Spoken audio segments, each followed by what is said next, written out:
Ladies and gentlemen, Binnall of America!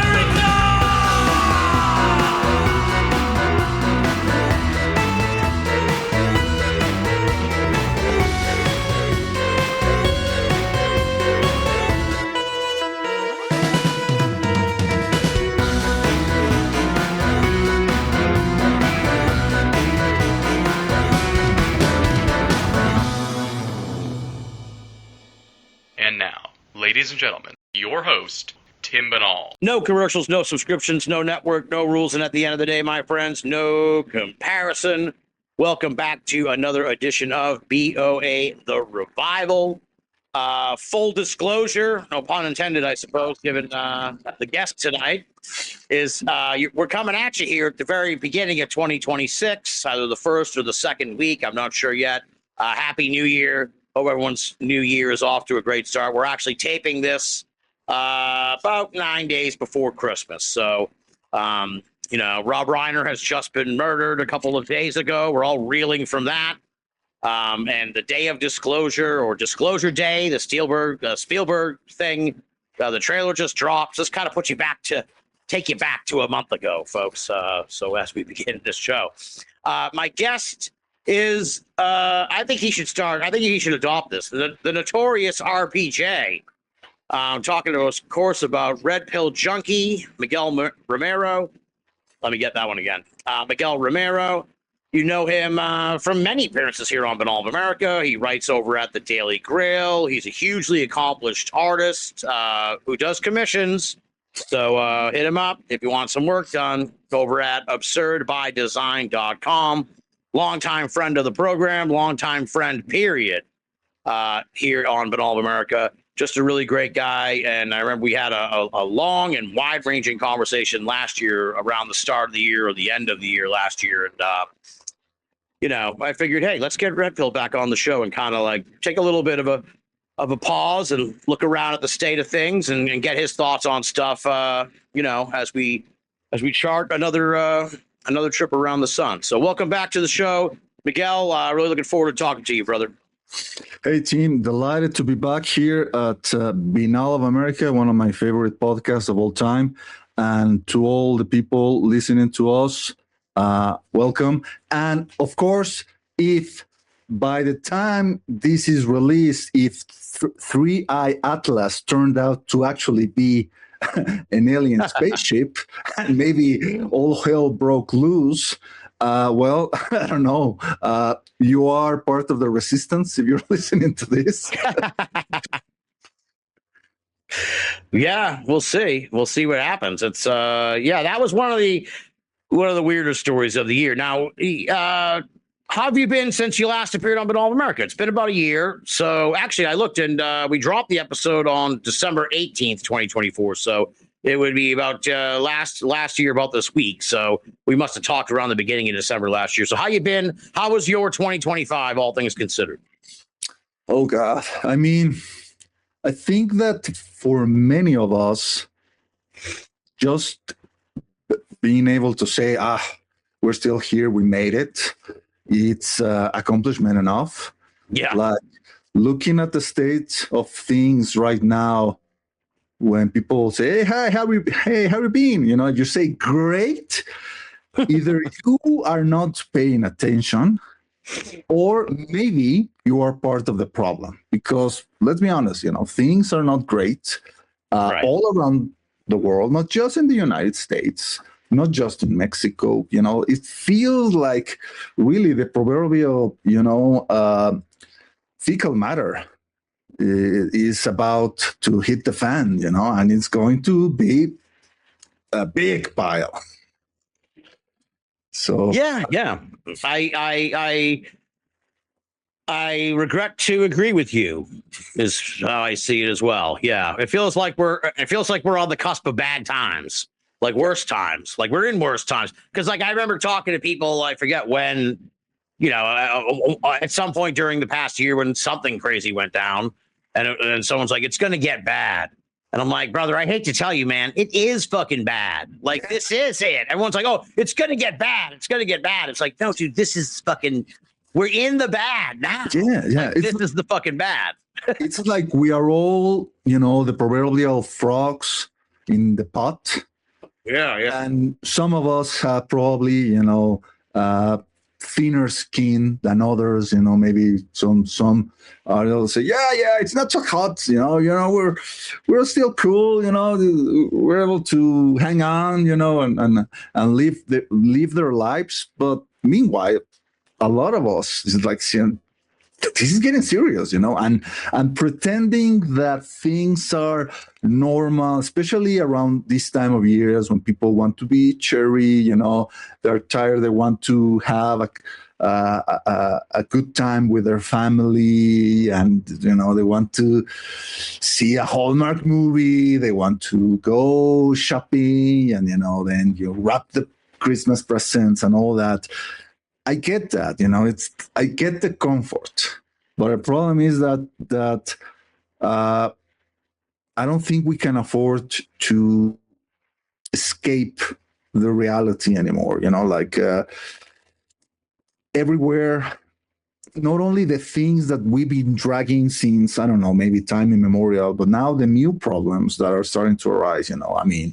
AI to me is like the big thing that's being starting to become a huge problem since at least 2 years. And the one redeeming thing about that is that I think people are starting to realize, this is actually not the great promise that they were selling us. It's actually pretty bad. It's not just about, some people will lose their jobs. I know a lot of people are, egotistical and I'll say, as long as it's not me, sucks to be you. But when they see, actually AI, it's really terrible at the things that they said it could work. It doesn't really solve none of the issues that were promised. And on top of that, it's starting to develop this economic bubble. Like almost the American economy is hinged upon this one promise that is not going to pan out. And meanwhile, you see all these big corporations are still like throwing those big piles of money at these furnaces like Disney, making a deal with OpenAI for $1 billion. Are you kidding me? What for?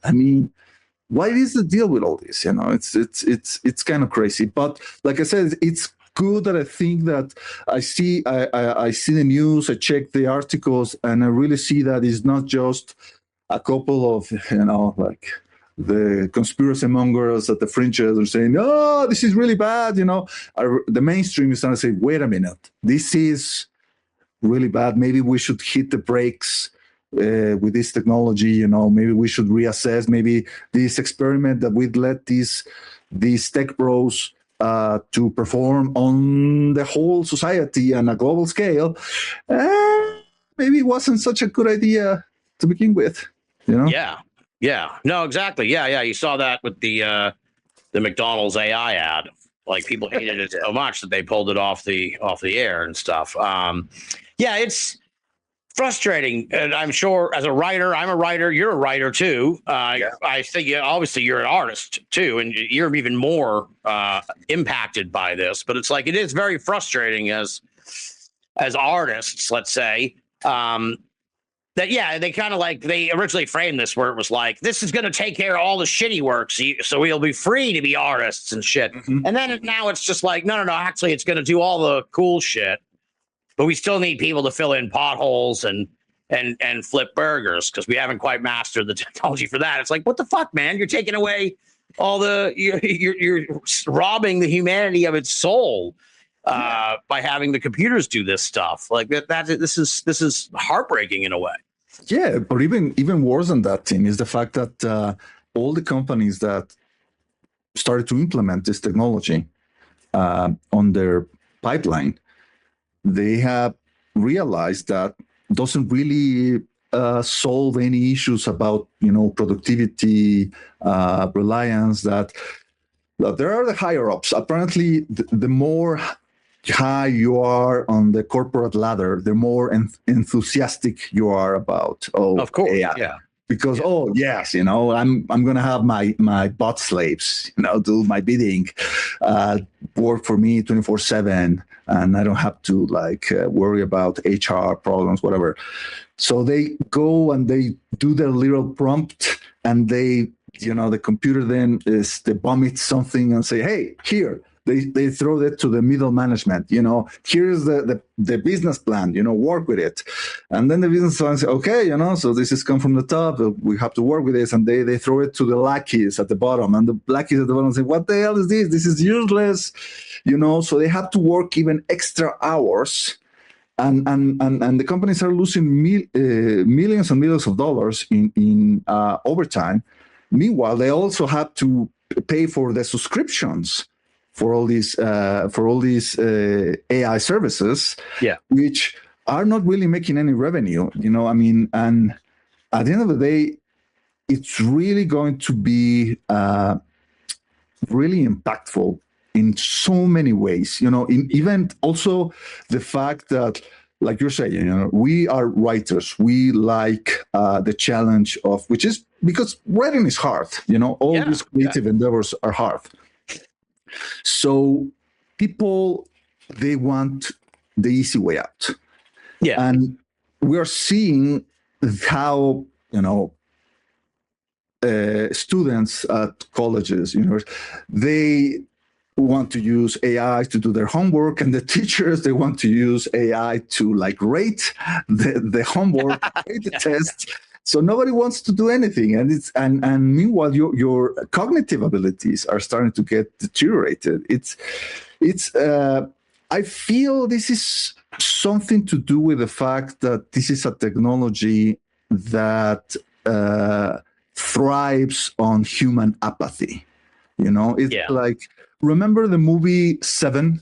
When Morgan Freeman, they're there at the bar, and Freeman is kind of telling, Brad Pitt, I cannot live in this society anymore in which, everything's all my stuff. And Brad Pitt will say, well, you're not better, And you say, well, I'm not saying I'm better. I understand that apathy is the solution. Apathy is the solution in today's society because it is easier to, escape with drugs than to cope with your problems. It is easier to beat up a child and to raise them, because love takes effort. And I feel that the same you can say about creative endeavors. Creative endeavors takes effort because you do it because you love it. Yeah.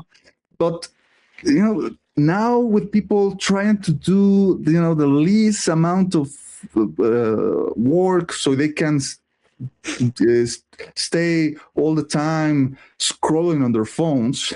So we have all these apathetic individuals, and they come with this technology and say, hey, guess what? You can just relax and let the machine do the work for you. The machine will summarize the book that you need to write an essay, or the machine will answer all the emails that you don't really want to write.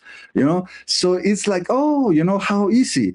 It's apathetic people are so willing to relent their right to make choices, and that's a danger, because then those same people are easier to control. Right. I see what you're saying. The status quo. It's I don't know, remember when Edward Snowden gave us that quick clarion call? Hey, the government, the United States government is spying on your phone. It's everybody's what? What the hell? And the government was yeah, we're doing it. What are you going to do about it? Are you going to stop using your phones? Everybody was no. So right. We've been conceding our freedoms, conceding our rights, conceding our decisions makings. So to the end in which, I don't know, I guess the end point is that we're going to have a society of people that think that that by just pressing a button, they are just living their lives, and that is scary, and that's worse than all the dystopias that were envisioned by people like Philip K. Dick, then people like George Orwell, because it's not like the state, the police state, the big brother is like imprisoning us. We are willingly going into the cell ourselves. Exactly. Why? Because the cell is convenient, because we are apathetic. Yeah. That's a lot to chew on. I agree with you and all of that. It's very worrisome, dude. And it's funny that was the first thing you mentioned, sort of all what's on your mind in a way, among all it's like how refreshing. There's all these, like they do the doomsday clock around this time of the year. And it's always, they list all the same things all the time. It's like nuclear proliferation, climate change, all the global upheaval and everything. And it's just like, oh, here's a new thing that completely kind of upend society and cause complete discord that wasn't around even like 5 years ago. Yep. So it's like, oh, great. We got to deal with this. So I don't know, dude. It's just happening so fast. It's hard to really even kind of like, it's almost like, I hear you on apathy, but at the same time, it's almost like we're being swept away. Yeah. And it's like, you can't even, like, what are you going to do, dude? You wake up the next day and all of a sudden Google fucking gives you your answers in AI. It's like, I didn't ask for this. Yeah. I've noticed this a lot. People are like, I think someone said they were like, now they're starting to sell like appliances and shit with AI. And it's like, I don't need AI in my toaster, dude. I don't need it in my toaster. Fucking come on, man. So I can see how people are like, they may seem apathetic, but it's just because they're being swept away by this crazy rush, where I think like a lot of this is also the companies, they don't want to be left behind. Like so they're like Disney or whatever. They're like, well, we need to make sure we don't be left behind. I heard a lot of that sort of like at the beginning, like a couple of years ago, like AI is going to be huge. We don't want to be left behind. It is inevitable. Yes. Well, right. That's their thing. That's their thing. It's inevitable. They say that all the time. It's I find, I find pro disclosure, UFO disclosure, particularly annoying, but I find the pro AI people even more odious. Yeah. They're like, they found in a way, they're very similar type mindset. Oh yeah, there's definitely a Venn diagram, kind of like crossing there. Right. Those populations. Instead of getting their alien god, the AI people, they've got their tech god. So they don't fuck the aliens. They don't need that now. We don't need to wait for the aliens. We've created a different kind of god. It's going to bring us the salvation, and it's the AI god. And it's like, you guys are opening up a can of worms and foisting it on the rest of the world. It'd be one thing if you were just a UFO cult in Sedona. That's fine. You can worship whatever the fuck you want, but don't make me bow to the fucking AI god. Yeah, it is so interesting. I mean, obviously, you, and I, and people like Josh Cutchin, our friend, we have started to see all these correlations between the UFO thing and the AI thing. The way that some people really get into disturbing mental problems by using AI.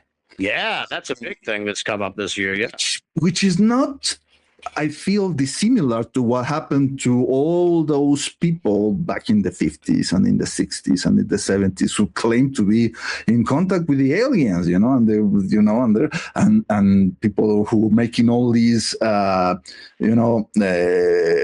receiving all these messages. Prophecies like, oh my God, there's going to be like wars and floodings and the volcanoes erupting, and people, some of those people really went into the deep end, and so some of those stories ended really badly. I feel there is something definitely into that, like maybe our minds don't have the capacity to deal with something that we perceive to be like superior to us, and then we fall into what Joshua will call, I mean, that's the technical name, apophenia. They think, oh my God, everything is connected, and we're receiving this.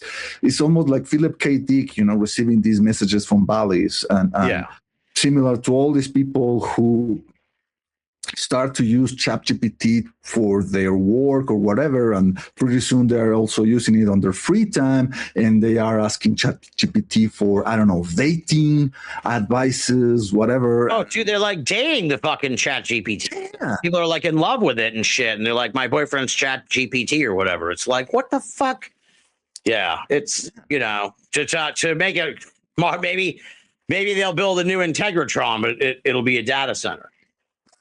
Something like that, yeah. I mean, the way that all these companies say, well, we need to invest all of our resources, all of our energy, all of our water, all of our land in order to build all these data centers. And Sam Altman's vision of the future is to pave the entire surface of the planet with data centers.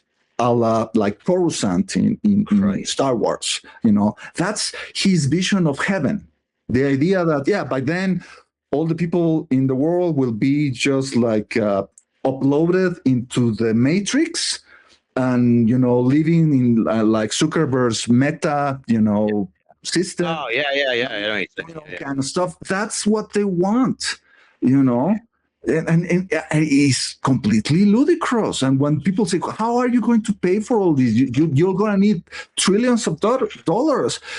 They really answer back by saying, well, we'll just wait until our super machine is intelligent enough to tell us how to actually, pay for all. Oh my God, that's the thought process. Solve the energy crisis.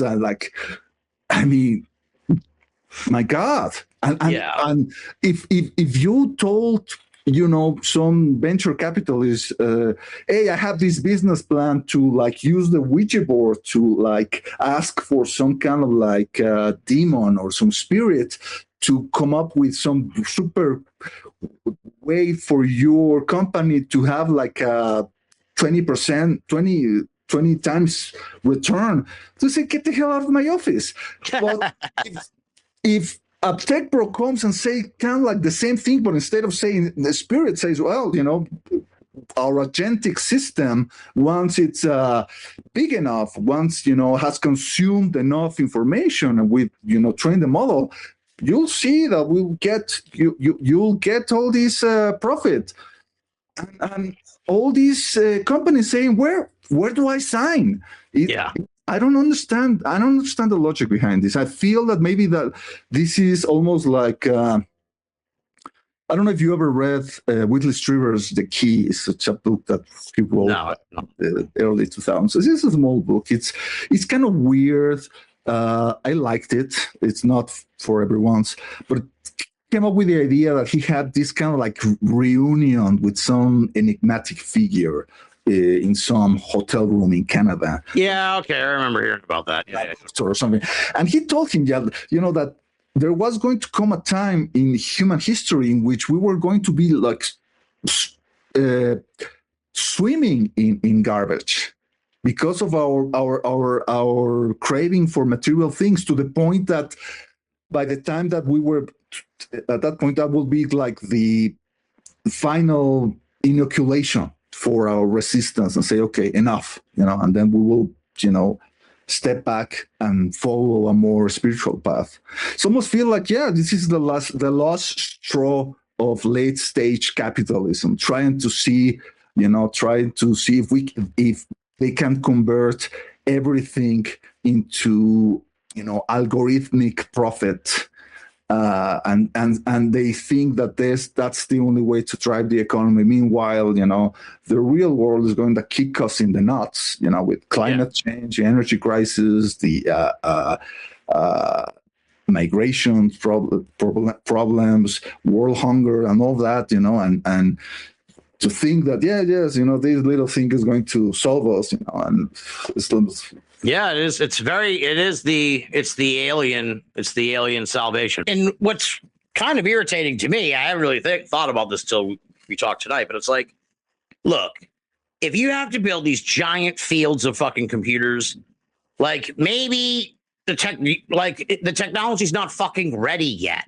Yeah. Like, you know what I mean? To me, it's like it feels like we're way putting the cart before the horse in a sense. Like, well, we can do this thing if we burn a shitload of resources. It's like, why don't we stop, figure out how not to fucking use a shitload of resources, and then fucking we'll proceed, rather than just this fucking steamrolling across America with these giant warehouses of computers. It's like, that's kind of the frustrating part to me. I hadn't really even thought about it till we were kind of talking. I don't know what spawned the idea, but like, yeah, you think back to that.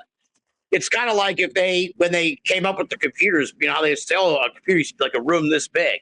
It would be like if when that first came along, they were like, we need to build a shitload of these things and fucking, you know, and started. And it's like, but look, eventually it's going to be the size of this thing in your fucking hand once you figure out how to do it. But I guess their idea is we'll just skip ahead. Again, this is very UFO. This is very alien disclosure. We'll just skip ahead and we'll get the answer from the source. Rather than the government and the aliens, it's the AI and the salvation that'll bring us, you know, ultimately to the promise. I mean, you and I have read a lot of, quirky books about UFO history, and we know about, all these characters like Otis T. Carr, Otis T. Carr, who had this plan to build a flying saucer in a barn somewhere, and he managed to dupe enough people, in order to get some fundings, and even the Simpsons kind of like made fun of that in one episode about some cult which they were immersed in. But if you listen to the promises of Elon Musk, they're not that different. Like 10 years ago, Elon Musk said that by 2025, they were going to already have manned missions to Mars. Like by 2022, he was going to start sending uncrewed rockets to Mars to start building his goddamn Mars station. Yeah. It's always with these promises, and now he's kind of like forgetting about that, and he's now promoting his goddamn Optimus robot. I don't know if you've seen how they're still like teleoperated by some guy in another room, like they are in some kind of like a bar or something, and the guy takes off his headset. The fucking crashes, like, who are you trying to fool? This is that thing. Yeah, that's so ridiculous. Yeah, dude, I half expect like we're gonna see like these fucking humanoid robots, and they're unfortunately going to be run by like slave laborers in India and China and shit. And it's going to be like, you're going to have a household Alexa fucking robot walking around, and it's just some dude who's checked, and it's like, they'll be like, you have to rest your robot for 8 hours a day. And really it's like, that's when the dude checks out of fucking the work. And the poor bastard is a slave fucking in America as a robot in a house. Like that is the dystopian and that's something that could happen like in the next couple of years. That's the thing.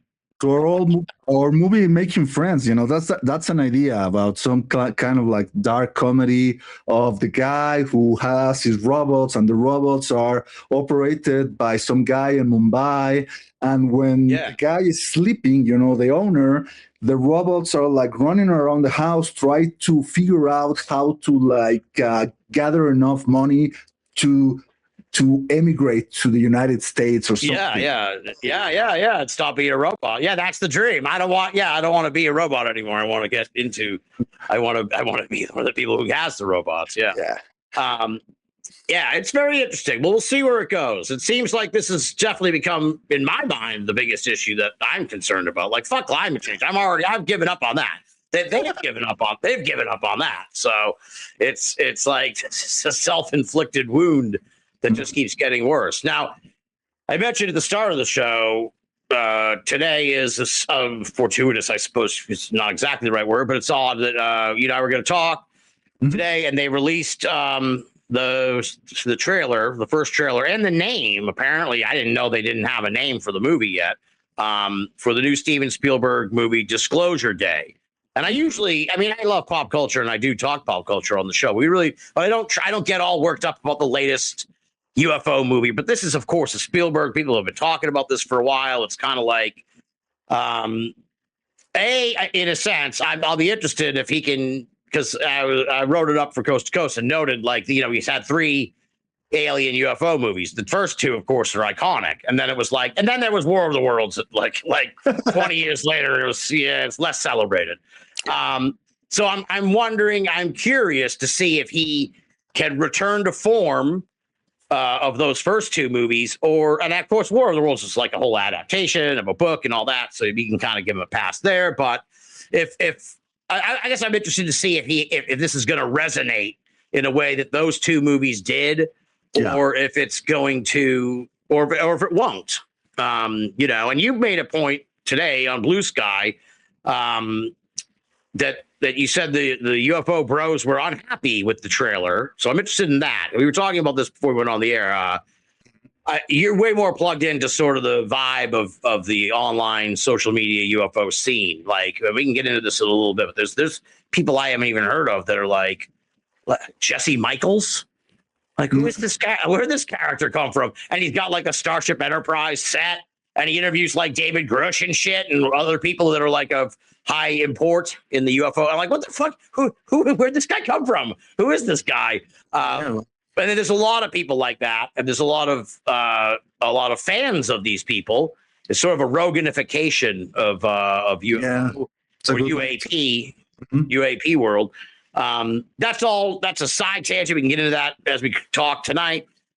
Bringing it back to the original point. Forgive me for going off on a tangent, but you said the UFO bros were unhappy with the trailer, and you pointed out, I think aptly, I kind of got that impression from there's going to be symbolism in this. There's like deer running around and shit, and a deer that goes into the fucking lady's house, and it's like, and she's walking toward a cabin with the animals, like an old Disney movie. It's like you're going to have to, there's layers to this movie, folks. That's why maybe he is kind of getting back to his, maybe this will be a resonating movie, but it's like, okay, this isn't like a straightforward thriller.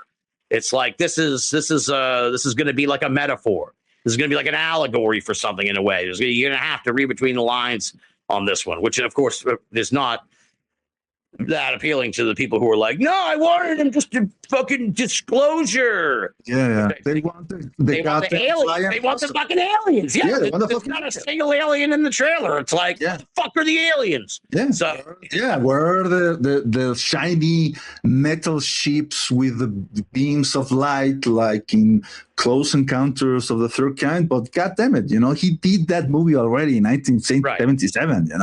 Obviously the guy wants to try other stuff, especially after the public has been exposed to things like, I don't know, Arrival. Which is totally one of the best. That's the one with the writing. Yeah. I think this one's going to be kind of like that in a way, because if you saw the trailer, she gets I forget her name now. Emily Blunt. All right, yeah, Emily Blunt. She seems to be a meteorologist. She's giving like a weather forecast, and she gets taken over by aliens. Assumably, I presume it's the aliens. Yeah. And then she starts speaking an alien language. So it's like, immediately I did think, I'm like, this reminds me a lot of the writing movie. Like, maybe it's going to be like, we don't even fucking see the aliens. That's going to be the big punchline. It's like, you go the whole movie, you never see any fucking aliens. It's like, what was interacting with us? We don't know. Maybe that was the fucking great message of the movie. It's like, well, we don't know if they're aliens. But something is fucking with us, or something is interacting with us. It's obvious that Spielberg is someone who is well versed in UFO literature, and also someone who is as smart and as resourceful as he is able to like have like the best consultants, in order to help him produce these movies. In the 1970s, he had people like J. Allen Hynek, Jack Vallee. And I really suspect that with this movie, he probably had people like Diana Pasulka and Jeffrey Kripal consulting for this movie, especially because there's a lot of religious and more specifically Catholic imagery. That's just speculation on your part, though, that we don't know. No, I mean, in the trailer, I saw a couple of nuns. Didn't you see the nuns? Right. No. I mean that they consulted the movie. Yeah. Pasulka. Well, yes, and also because I follow Pasulka on Instagram and X Twitter, and she was really excited about that billboard that appeared on I think it was Manhattan, Times Square or whatever. Times Square, promoting the movie. Okay. So I really didn't know. I hadn't heard. I didn't know if that was speculation or fact. Dollars to Donald Pasulka was consultant for this movie. Yeah, maybe not the main consultant, but I'm pretty sure. Because I feel there are things about the movie, what little I saw, that reminded me of what she wrote about in her book, American Cosmic. The idea that there are people who go sit in a chair, that is inside some kind of like Faraday cage or something in order to receive the messages from the aliens. Well, there's a guy in a chair in the thing. So who knows? Yeah, exactly. And also that even reminded me of another book that was published even before American Cosmic. I'm talking about Nick Redfern's Final Events. Yes, that's a seminal book now. Yes, a seminal book, especially if you read Jacques Vallée's the last Forbidden Science journals, in which you realize that all those people in the government, all those people who are interested in the in the UFOs and the alien stuff, they were really concerned about a group like the Collins Elite, the idea that there was some kind of like think tank in the government in, the 1970s, in the 1980s, with a very narrow-minded religious mindset that looked into the UFO problem with all the evidence that you and I have never seen, all those, the footage, the records, whatever. And they concluded, this shit is demonic. Yeah. Right. And that's the thing that even people like Louis Elizondo said, well, I'm trying to get more evidence, but I had these higher ups that were like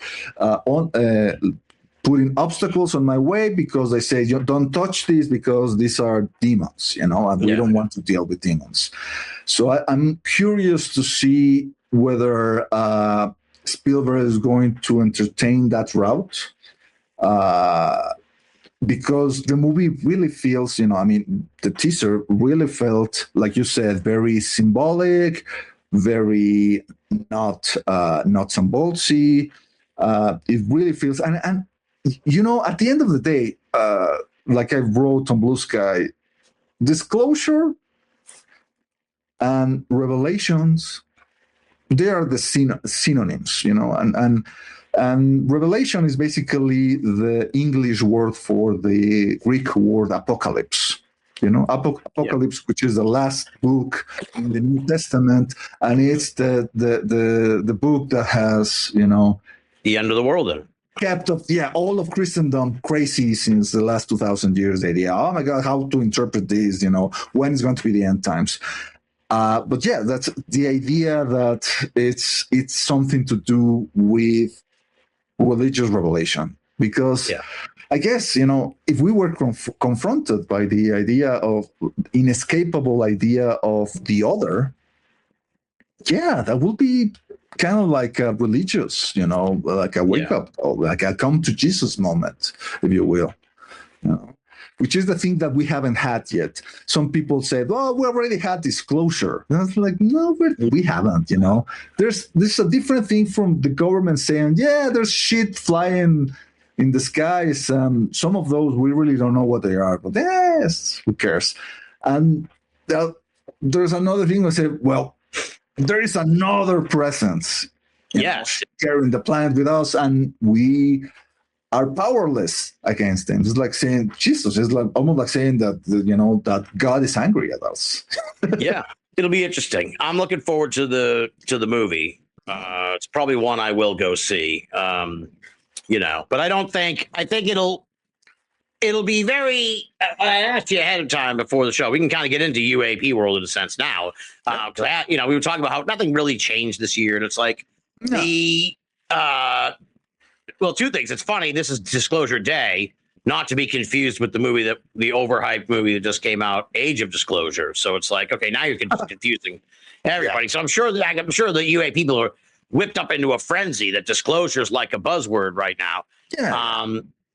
But it's like, okay, we've seen, no pun intended, we've seen this movie before where it's like, okay, the movie will come out in June, and there'll be a lot of like media and think tank pieces and fucking conversations about, are we alone? What would happen? Like in the mainstream media and shit and fucking, 2020 or whatever and shit like that. And, the New Yorker and think pieces and shit. And then the movie will come out and then everyone will get on with their fucking lives. And it's like, okay, we had a conversation about disclosure. Yeah. But now next week it's Thundercats that's coming out. So we're going to be all about 80s nostalgia.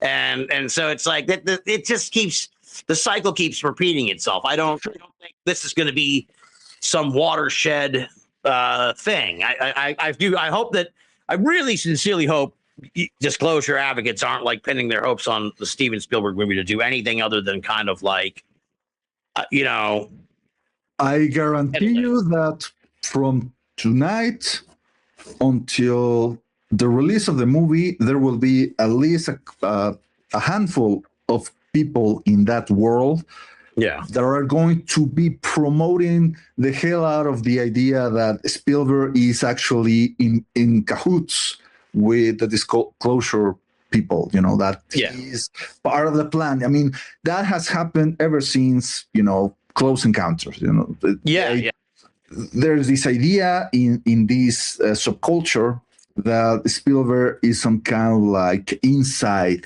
person. Privileged knowledge, that Ronald Reagan told him that, yes, we have aliens or not, which is not really true. But so we have that idea in right, like the Serpo story is Close Encounters. Like it was like he's like the Kubrickian character, where it's like instead of needing him to fake the moon landing, they're like, we need you. Kubrick worked so well with Kubrick. Fake the moon landing. We're going to do it again, but we need you to tell people about the secret exchange. And then it was, so now, if you believe in, and I know there are people that fucking believe that overall theory that shit's seeded by guys like that. Yes, and that's why I'm actually surprised that he even went out and used the buzzword, disclosure, the title of the movie. Like I was kind of hoping that he was going to use, another word, but I guess, that's kind of like what he did with Close Encounters. He didn't coin the term Close Encounters, J. Allen Hynek, he just grabbed it, because it was convenient, and I guess the people say, hey, there's already a market of people who is talking about disclosures 24/7. So we have all this free publicity. And I guess they say, well, yeah, go ahead. But another thing that I'm interesting to see is how the movie will impact actual sighting reports, because and this is something that the skeptics said, after a big movie is released, then the number of UFO sightings skyrocket, because obviously there's the idea that everybody sees some weird shit. Oh, what the hell is that? That's just the planet Venus, but they don't go and report it because they are enthused by the movie, and there's all these excitement about aliens, whatnot. But there's also the other idea, the co-creation idea, that maybe, interest in UFOs and alien life somehow manages to create something. Maybe it's a thought form. Oh yeah. And all these ideas, but maybe that's something that I'm interested to see in whether there will be actual an increase of sightings. Right. How? Yeah. Well, not to sound too, this sounds dismissive, but it's not. But it's like, hey, even if someone sees Starlink, if it has the effect on them that a quote unquote real UFO sighting would have had, then is it a UFO sighting? In a sense, it's like an interesting thought experiment. It's like, well, even if we already know what it is, if it transformed this fucking person's life, and they change, it's like, well, that's a pretty profound IFO sighting. So it's like, it kind of, maybe it's the journey, not the destination kind of thing. So who knows? Right. Yeah, it's the kind of musings that Joshua wrote in his latest book, Fourth Wall Phantoms, about the idea that, maybe something that is really mundane, but like you said, nonetheless, managed to transform the person in a very deep and fundamental way, and like I say, it's about it's about the inner transformation. What's important, not the actual origin of the trigger. Yeah. Well, did you see Age of Disclosure? I haven't yet. I know I need to watch it. I'm not really that interested because at the end of the day, it's a lot of, all these people in government, like Marco Rubio and Schumer and Paulina Luna, I don't know, Tim Burchett and all those, the usual suspects that always, all the characters are in all these hearings, right? And the other people in the other side of the aisle, which Hal Puthoff and Eric Davis, and I don't know if David Grosh is in there. I guess he is. Luis Elizondo. It's a ton of talking heads, right? Yeah, isn't it? Yeah, I feel like I haven't watched it either, and we concede. You and I concede that like we're talking about a movie in theory because we haven't fucking seen it because like we're old heads, and again we've seen this movie before. And you want to see a good UFO documentary, folks. Saucer Spooks and Kooks when it comes out sometime this year. Yeah, that's a documentary. Yeah. That's a documentary you want to see. But Age of Disclosure, when I heard about it, it sounded like it was just a series of talking heads, like revelations, quote unquote, that are more just circular, sort of like, we need to get to the bottom of this, or I saw a thing that said about a thing. And it's always just sort of like secondhand stuff. And we've seen all that before. And again, to circle back to the Disclosure Day thing, it's like you saw this happened. What the scenario I earlier described has happened with Age of Disclosure. It was like this thought pieces. There's sort of like they do the media rounds. They appear on shit on the Sunday morning shows or whatever. And they're like, this is like, we need to have that conversation. And now it's like, a week later, and there's been mass shootings, and Rob Reiner was murdered, and Christmas is right around the corner, and it's like, I don't got time for UFO disclosure. Okay, I got this. The world has moved on. World moves fast these days, and it didn't really, people aren't waking up on Christmas morning being like, can you fucking believe they revealed they're aliens? That's crazy. So it didn't, none of these efforts aren't. I don't feel like if the effort is to force the answer or something, I feel like it's reaching like hitting your head against the wall from that camp. But I don't know. I think if you went to bump into a random stranger on a U.S. city, and ask them, okay, what do you want? You can only have one of two. You can either have UFO disclosure, or you can have the unredacted Epstein files. I think that Oh, wow. the large majority of American citizens said, let's see the goddamn Epstein files. Yes, absolutely. Yeah. You know, and the UFO disclosure will take a backseat. And I, someone who has been interested in UFOs for the majority of my life, would agree that this is the moment for the Epstein file disclosure, not the goddamn UFO. Aliens. Yeah. Yeah. Exactly. Yeah. Yeah. Because, Yeah. I mean, if you really go and analyze, Especially if it could be an Al Capone's fault situation. Like, yeah, all right, come on in. Here's what we know about fucking UFOs. And it's like an empty room and with a bunch of shitty videos. yeah, And it's like, oh, that's all. Can I take my choice back? Yeah. We know there's shit in the Epstein files. It's like the UFO thing. If you open the file, it's just a giant question mark. yeah. Like, oh fuck. It's like, let's make a deal here. This is like, I picked the wrong door. But yeah, absolutely. We'd much rather have that.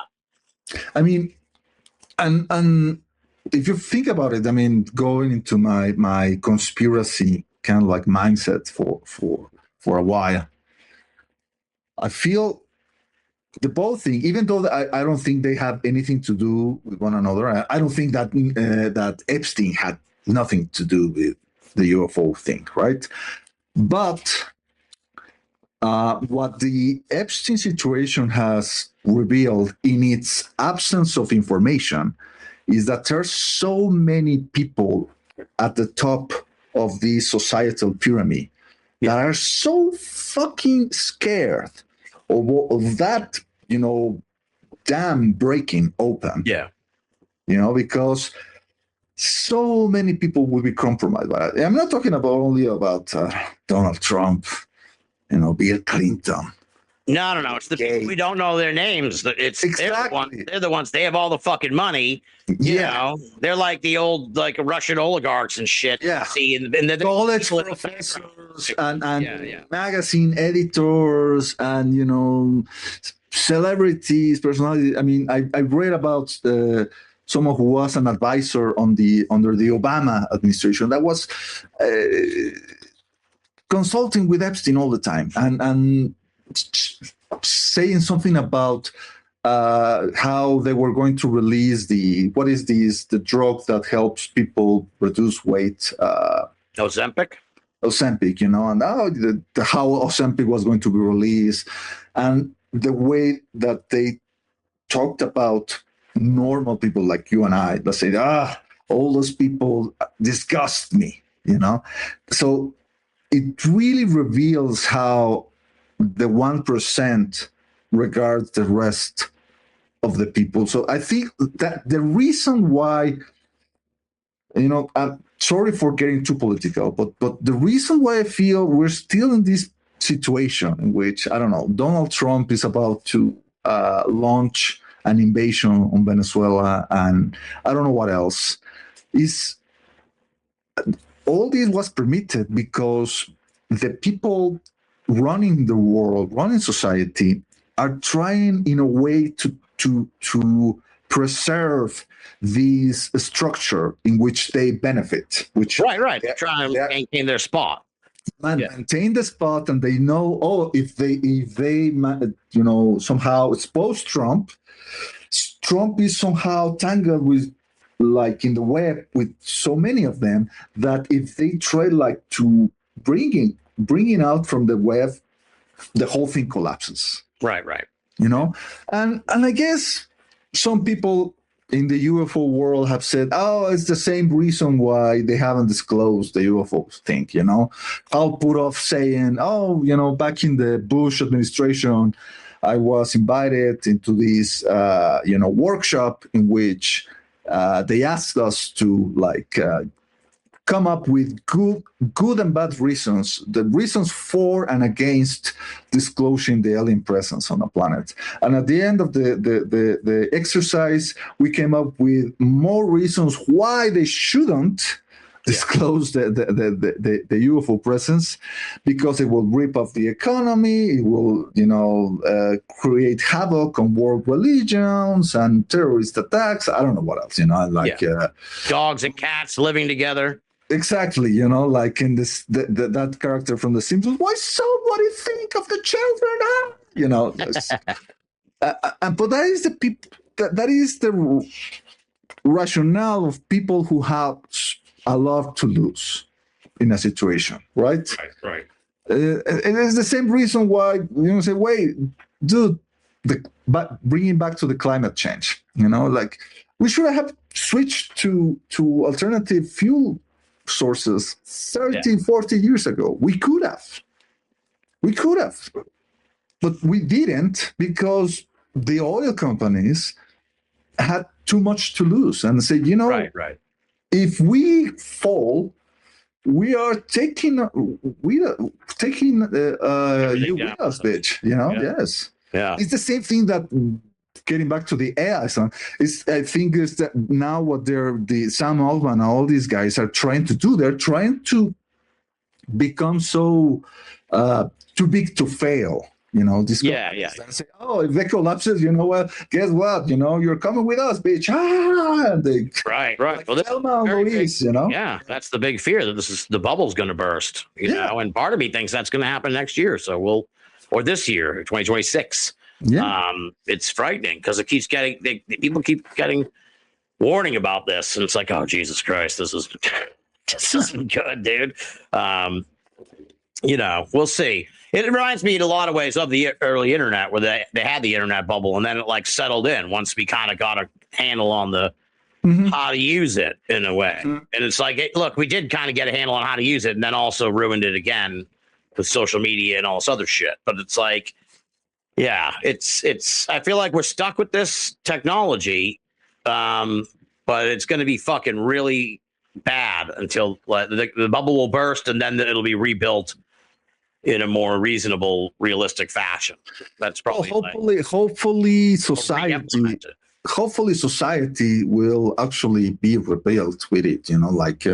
Right. A society that is more egalitarian, more kind to people, like saying, well, maybe this idea that you have to work all the days of your life till you drop, and if you don't have enough money to take care of yourself, if you get sick, maybe we should try to just chip in, because at the end of the day, that is a society that is more thriving and that is more caring, and we all thrive in that kind of society, Yeah. Whereas especially what you guys have in the United States is insane,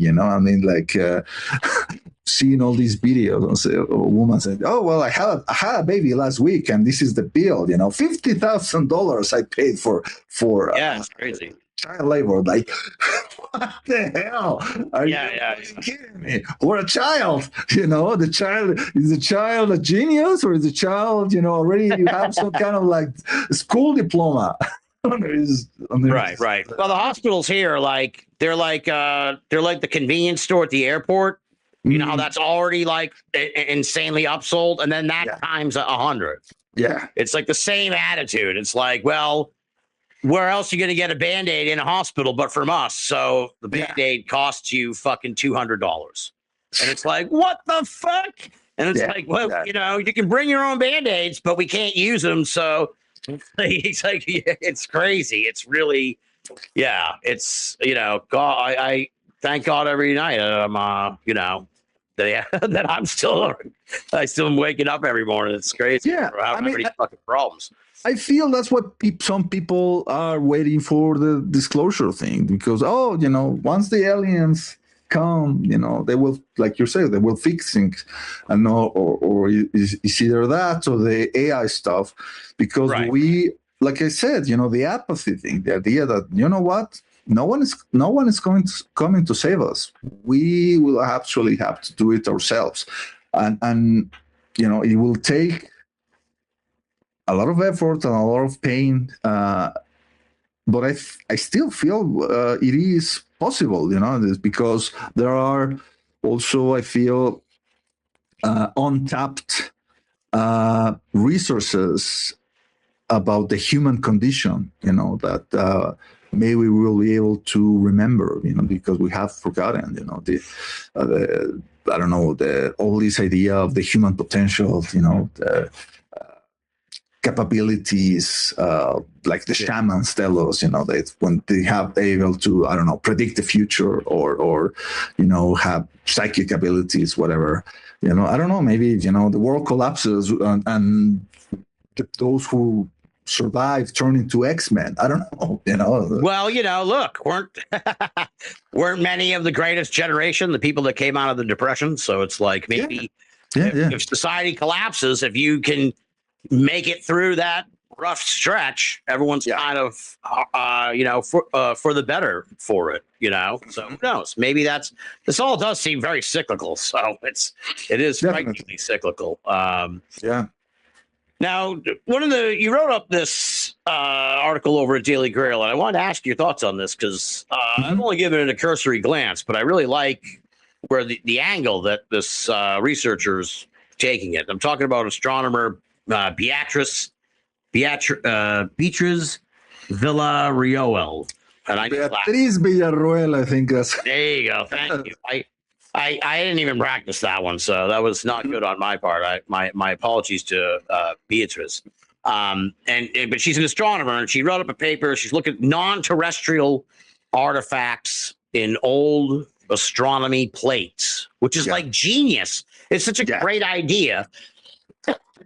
So that alone, I'm like, I love this because this makes sense. And the idea is, back when they were doing astronomy, I guess you could take a picture. I guess this is what I learned. I'm learning all this from her research. I'm like, oh, really? They have that shit? So they would take pictures of stuff before we were sending stuff into space. So it was like a pure pond. And then, like, by comparing them then to, I think, now modern ones, or just all through the years, they're like, oh, they're spotting stuff that's like moving around or disappears or comes, or what best could be like UFOs. Yeah. So, I mean, that's a pretty good summation of it. But what do you think of this? This is really interesting stuff. Definitely. Like, I agree with you that the originality of thinking, okay, this is an untapped resource that is just sitting there, gathering dust in the archives of all these, observatories. And it's just a matter of gathering it, either manually observing it and reviewing them, or maybe that's probably one of the few instances in which artificial intelligence would be a valuable tool.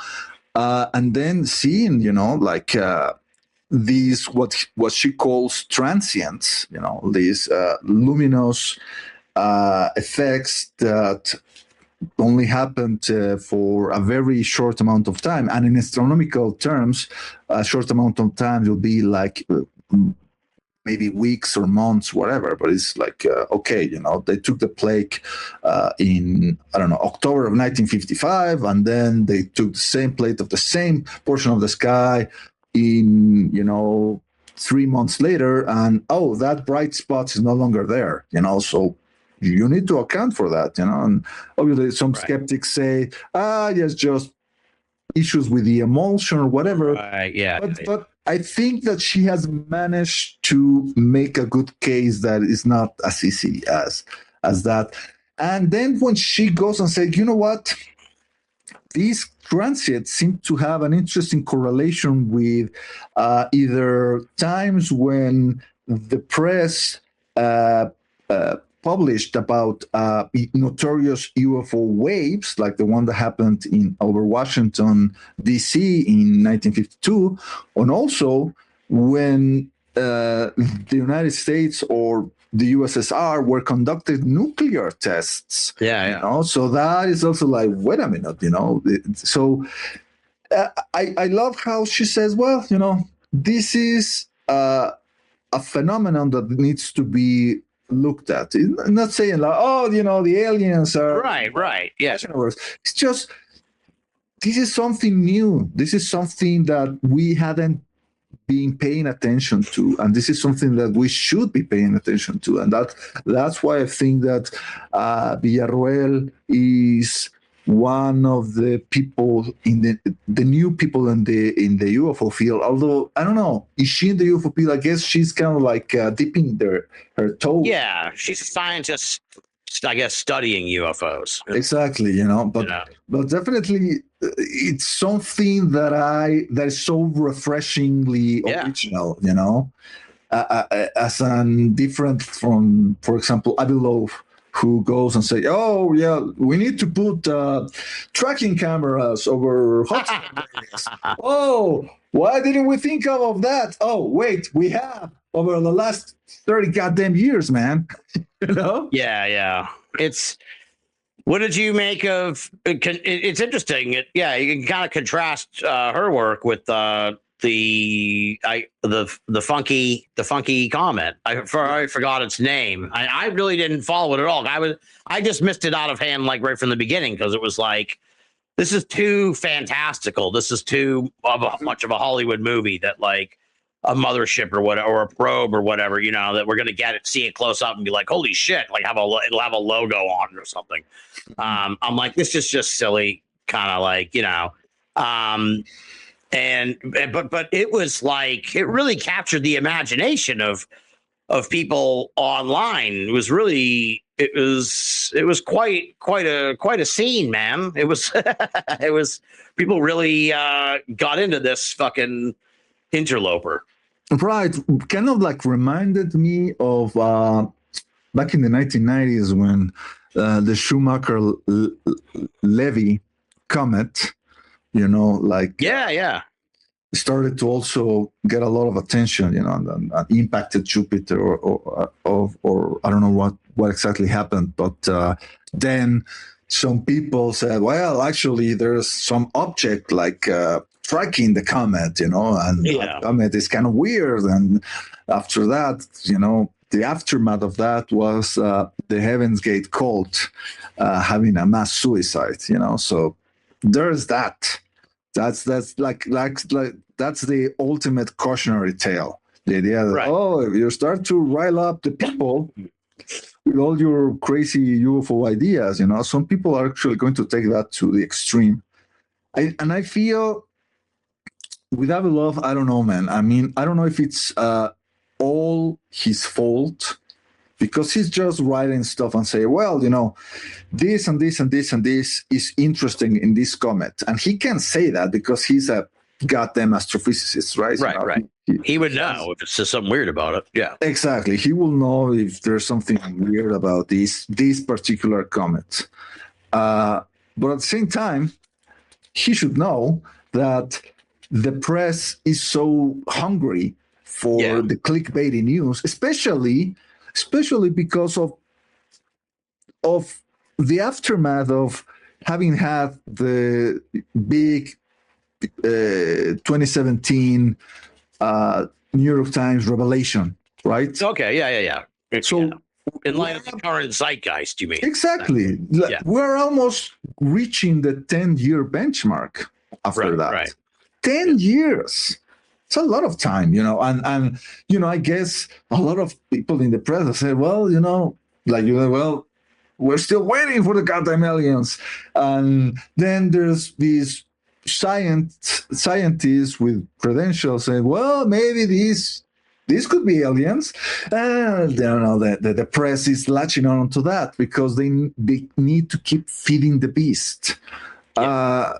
So it's kind of like it's a bittersweet thing for me, because at the same time I feel I'm not so against Avi Loeb. I mean, I still like the guy, even though he's so goddamn arrogant.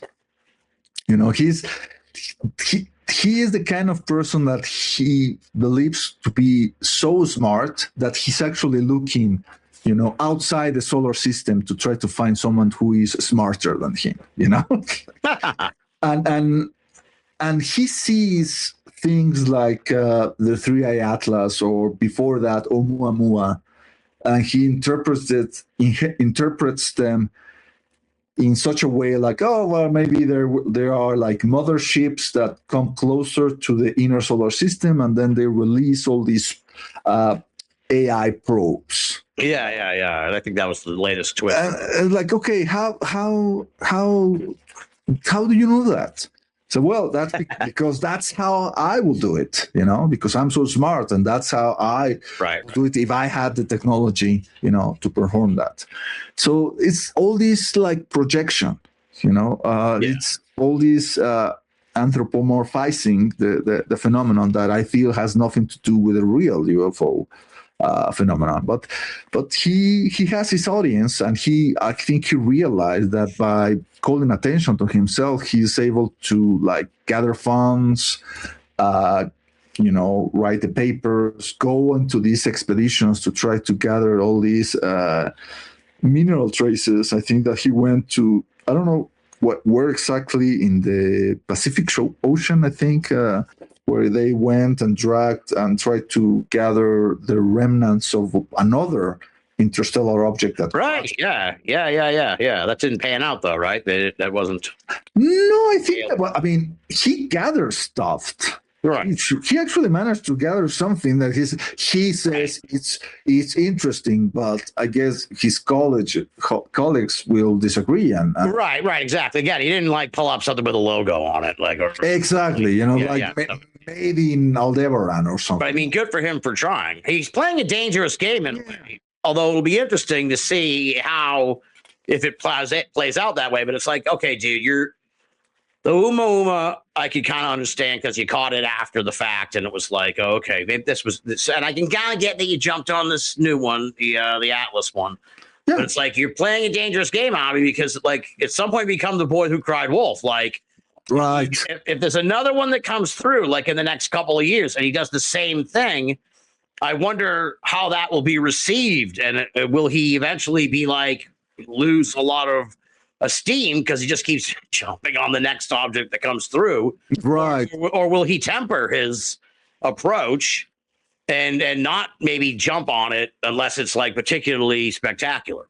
Right. He could become like the astronomical or like the academic version of Richard Hoagland, right? Right. Yeah. Richard Hoagland, who started, with all this idea like, oh, the face on Mars, and actually there's some interesting features next to the face on Mars in the Cydonia region that could be interpreted as the remnants of a civilization. And I think a lot of people like me say, oh, well, that's interesting. I love that theory, and I want to subscribe to the newsletter that advocate. Yeah.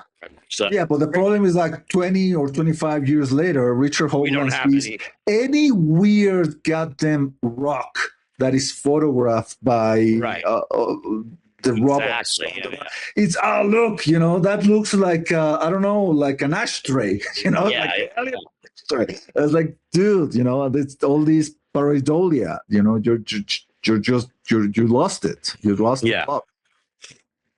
Yeah, that's a great comparison because he could be in danger of falling into that. If he just keeps jumping on these different objects that come through. Yeah, it'll be and it's interestingly, the frequency. I have a feeling we'll probably see another one in the next like few years because it's like now they seem to have figured out how to find them or they're noticing them or something. I don't know how. That happens a lot. Space is big. There's a lot of stuff out there they're still finding out. It's crazy. Exactly. Yeah. I mean, it will be interesting if they actually manage to. The problem is that there's not enough money, to deploy some kind of like mission in order to actually specifically look for these objects. But where do you put that? You have to put them on the other side of the moon, and before that, you need to actually, establish a base on the moon. So all that stuff is so yeah.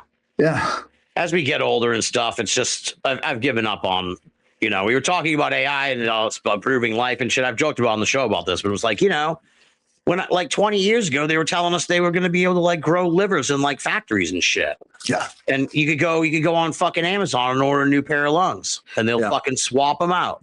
It's like, that hasn't happened. That never fucking happened. That they said it. They always said, we'll be growing organs and fucking. Well, No, we're building data centers instead. Supposedly, next year they will start with the Artemis missions. The Right. first, Yes.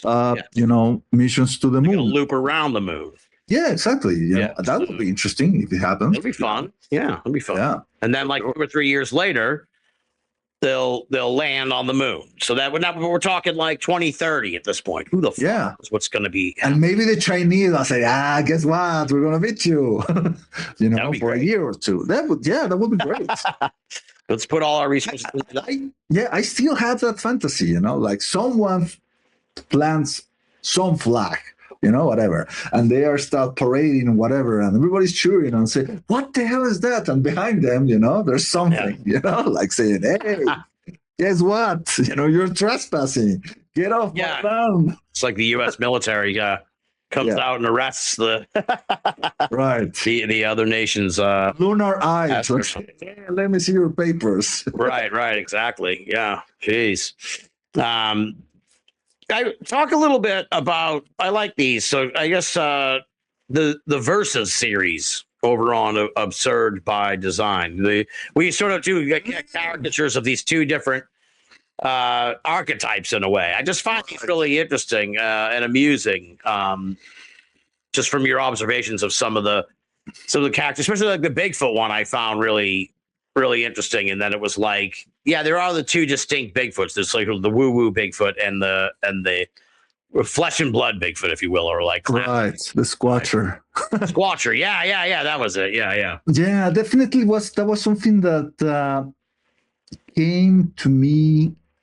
I guess the impulse from being immersed in these fields for so many years, and you start to observe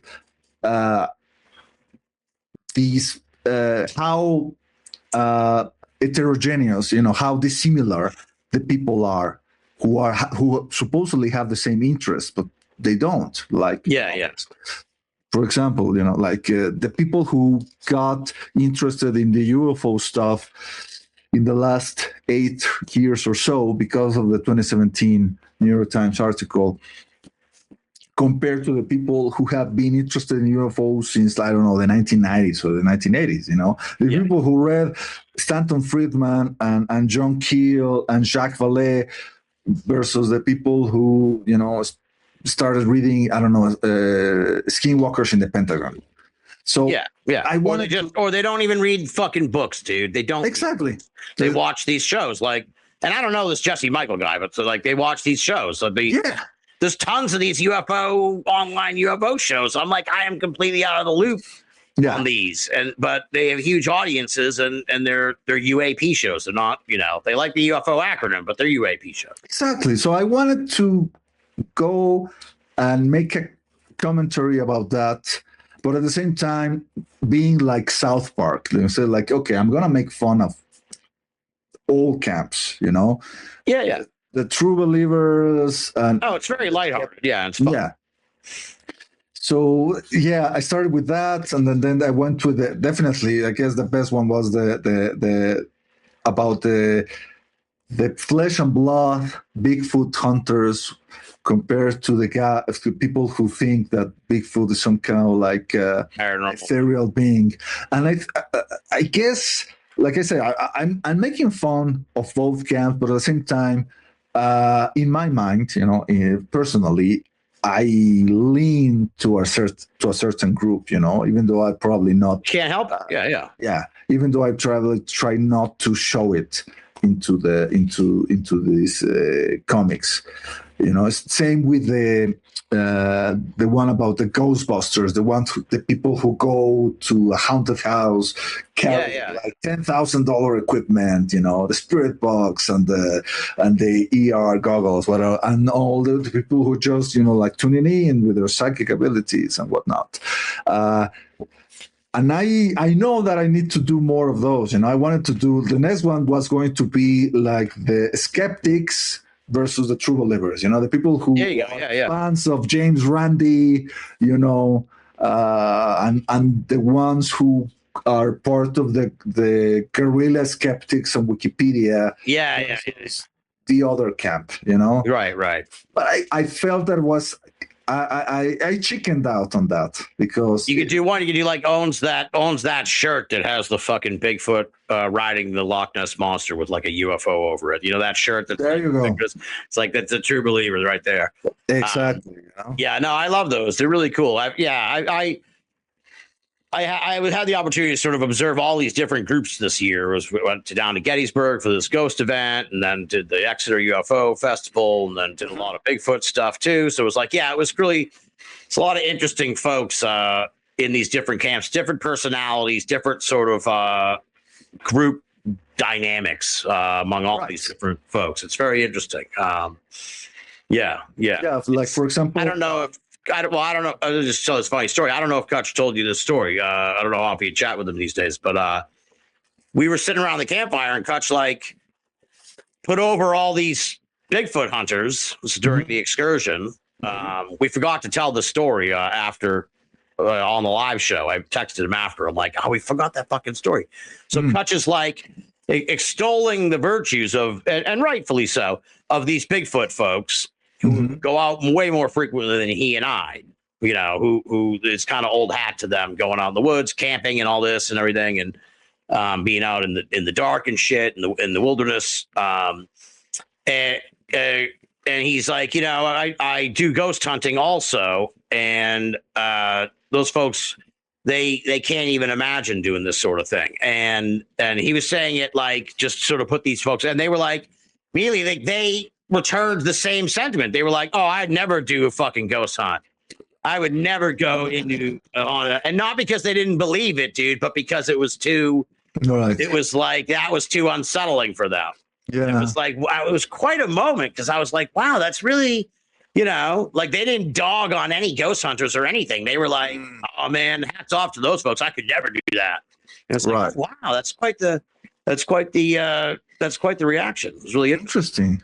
That's an interesting development because last week, Greg Taylor and I had the privilege and the opportunity to interview Lauren Coleman, you know, who's been on your show several times. And, you know, as people listening to this know, he is probably the most important cryptozoologist, you know, in the whole world. So obviously, we are very respectful about his point of view, and you know, as people may know, Lauren is very much in the flesh and blood, kind of like camp of cryptozoology. He is not. He told us, you know, it's almost like Stan Friedman when it came to UFOs. It's like it's not like he dismisses the concept of, you know, interdimensional cryptids, whatever. He's just not interested in that. He is devoting his time and efforts in studying the kind of evidence that you could take to a biologist, you know, to a geneticist and say, well, you know, analyze this.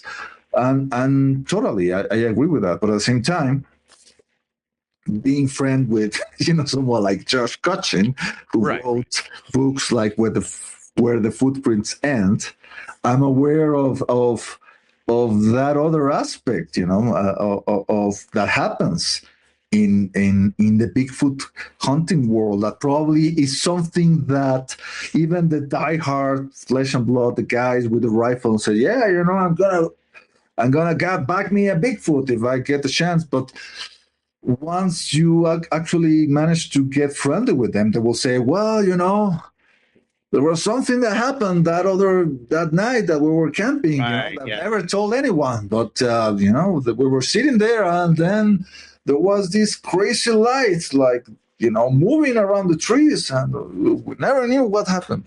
And that's the kind of stuff that also interests me, and I know that you're going to have Lauren back in your show pretty soon. So he thought it's going to be the episode before or the episode after this one. So I'm interested to see, you know, if you relate your Bigfooting adventures to him, you know, and what his reaction will be. I'm sure it'll come up.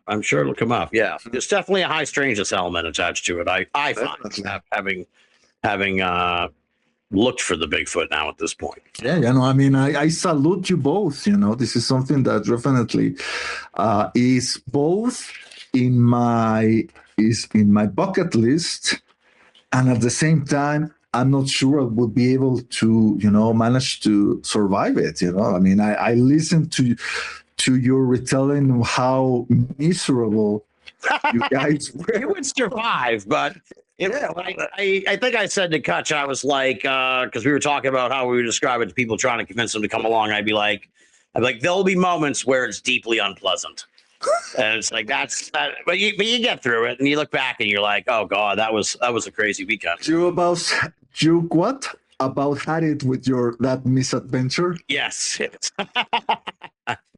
Yep. Oh, yeah. It was a weekend, man. And maybe that's part of it, Maybe that's part. If you think about it as some kind of like shamanic ritual. Yeah.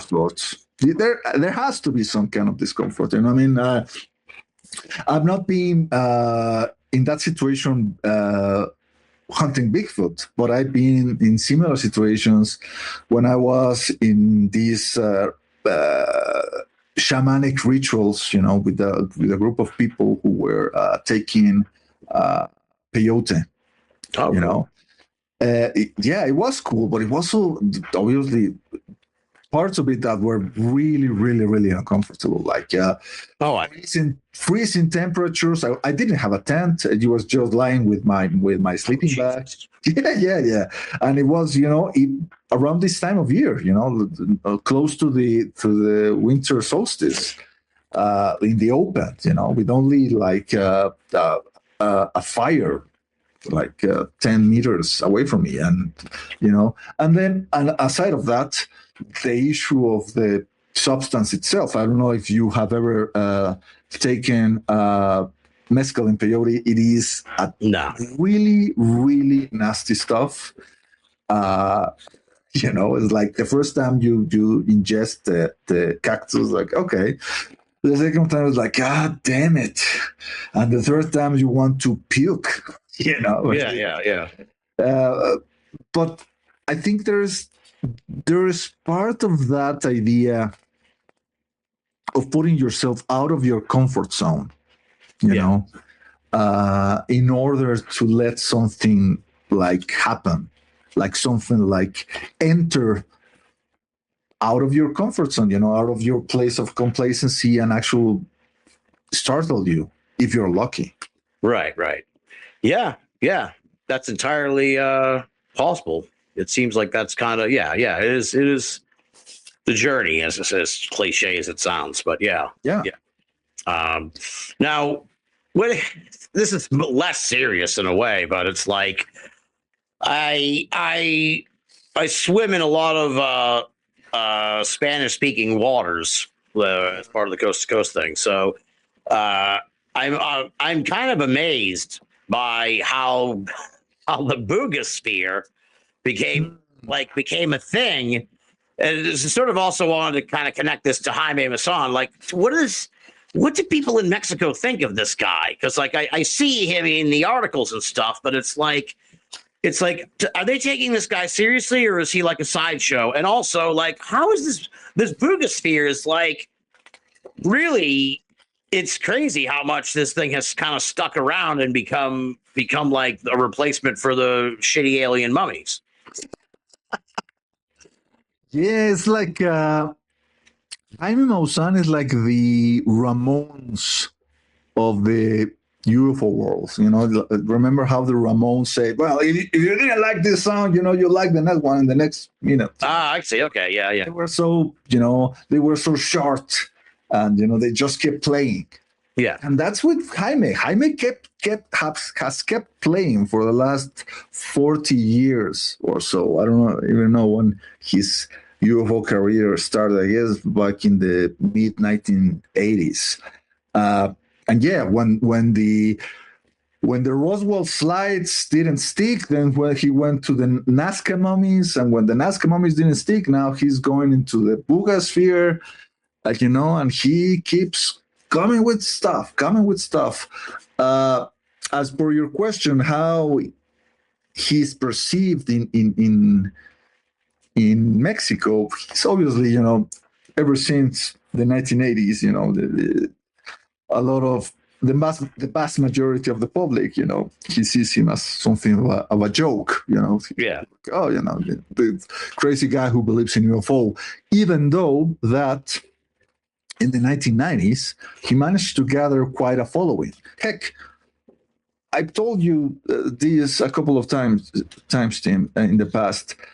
Back in those days, I was a fan of his. I can imagine. Yeah. I saw him like in the early 2000s. He came up for one of the X conferences, and I was blown away. At that time, he was pushing like giant like fleets of white orbs that were flying across different places, and it was like, and the footage was astounding, and it was like, holy shit. I never saw any critical analysis of this. He was just like, check out this crazy thing from Guadalajara, and check out this thing from Tampico, and check out this from some other place. And it was like, holy shit, like what is going on in the skies over Mexico? Right. But then, then he moved on to something else. I haven't seen anything like that in years. Yeah. Actually, I still think those videos are interesting, but yeah, that's the problem, that he has that need to keep feeding the beast, keep coming with new stuff every year, or he'll lose his audience, he'll lose his. Even though, interestingly enough, I don't think he needs to be a UFO personality anymore. Like even Jesse Michaels, he said in one of his shows talking about Maussan, how that Maussan is now become an entrepreneur selling health products in Mexico, Well, like Alex Jones. Kind of like Alex Jones, yeah. I once went to this strip mall, and I saw these, little, stand cubicle in the middle of the aisle, and so selling things, nature, health products with the figure of Jaime Maussan, like, so, and obviously that market is largely unregulated, both in the United States and Mexico. So you can sell whatever the hell you want. And if you can say, well, this is not actually a medicine, you take it under your own advice, whatever, under your own risk. So he's selling those products. So I don't know if he needs to be the UFO guy for economic reasons. Maybe he needs to be the UFO guy for personal reasons, to feel that he's part of something important, to feel that he's part of these like development. I really feel that when he was younger, that he thought that he was going to be like maybe the journalist who was going to reveal the big story about, the aliens coming, and very Linda Moulton, as the kids would say, very Linda Moulton Howe coded. Exactly, and maybe he's still, that fire hasn't stamped out of his heart, so that he still feels. Linda's still out there, Linda's still out there, so you get to tip your hats for those folks in a way, even though I vehemently disagree with them, and their persistence is admirable. Yes. Their persistence is admirable. Yeah, whatever it is, that some people, I mean, we know about people like Paul Benowitz, and you talked about that with Adam and the director of this upcoming documentary, Saucer Spooks and Cooks, how people come and go sometimes, and they stay here a while, and they say, this is not for me. And other guys, they stick around, Stan Friedman and Jaime Maussan, all those people, and the only reason why they depart is because the death take them. Right. Yeah. Exactly. So it's and I think that you and I both are share that kind of like enthusiasm, that motivation, that drive, because we're still we're still curious despite our misgivings, despite our cynicisms that has grown over the years. Like obviously I'm more skeptical about this stuff than I was when I was, I don't know, 15 years ago. Now that I'm in my 50s, and yet I'm still interested. We're still here. For better or worse, probably is. Financially, is definitely not a good career choice. Yes. Yeah. But our life is definitely more interesting because of this interest. It's something that drives us, and maybe it's the reason why we're supposed to be here. That because we're pursuing these bigger questions that lead us, hopefully, not to answers, but maybe to better questions. At least that's the thing that as you grow older, you realize. There are questions that you'll never get the answers to. Right. That's not necessarily a failure, if you manage to formulate better questions, because I think that is what drives you, keeps you interested, keeps you curious. Curiosity is something that is the key to ingenuity, to creativity, and I feel to longevity. If you're not curious about, getting off your bed in the morning, what's the fucking point? Right. Exactly. Yeah. Yeah. It's AI. That's what it can't replace. That weird spirit, and AI can't replace the weirdos like you and me. Like there'll be people who fall in line, but there'll always be the oddballs. The eccentrics, the fucking people who go against the grain. Let me see what else I got in here in the notes. I'll give you three. I'll name three things, and you can choose which one you want to talk about. How's that? All right. Sure. From stuff you wrote about this past year. So I got the Antikythera mechanism. I've got Ray Stanford. And I've got the passing of Meldrum and Goodall. Let's talk about Meldrum and Goodall. Because all right.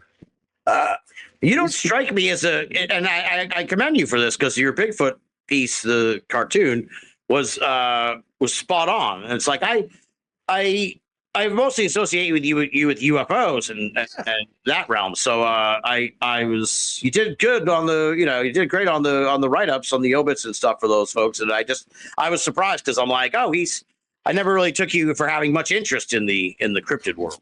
No, I do. Obviously, yeah, the UFOs are my main love, my main drive. But I mean, ever since we were on these road trips, someplace outside the city, and we were in this street market, and I found that there was a guy selling used books, and there was this book. Sasquatch Enigma Tropologico, Sasquatch Anthropological Enigma by this Italian guy, Renzo Cantagalli, who probably no one knows in the United States. But the cover of the book, which it was, I still have it, and the cover is bright blue, and it had the photo of the Minnesota Iceman. Oh, okay, yeah. I was like, what?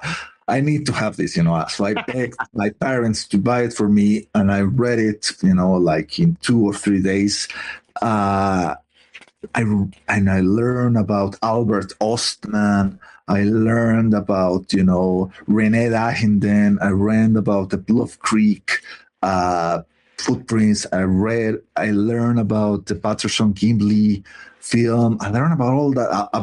I learned about Zana. And yeah, and before that also my one of my uncles had a book about the Loch Ness monster. So yeah, I mean, I do have a deep passion about the cryptozoological stuff, even though I admit as I've grown older, I've stepped away from that, and I even feel that the culture has taken a step back from that stuff. It's not that as prevalent as it was, like, I don't know, 10 years ago, when there was a lot of Bigfoot related shows on TV.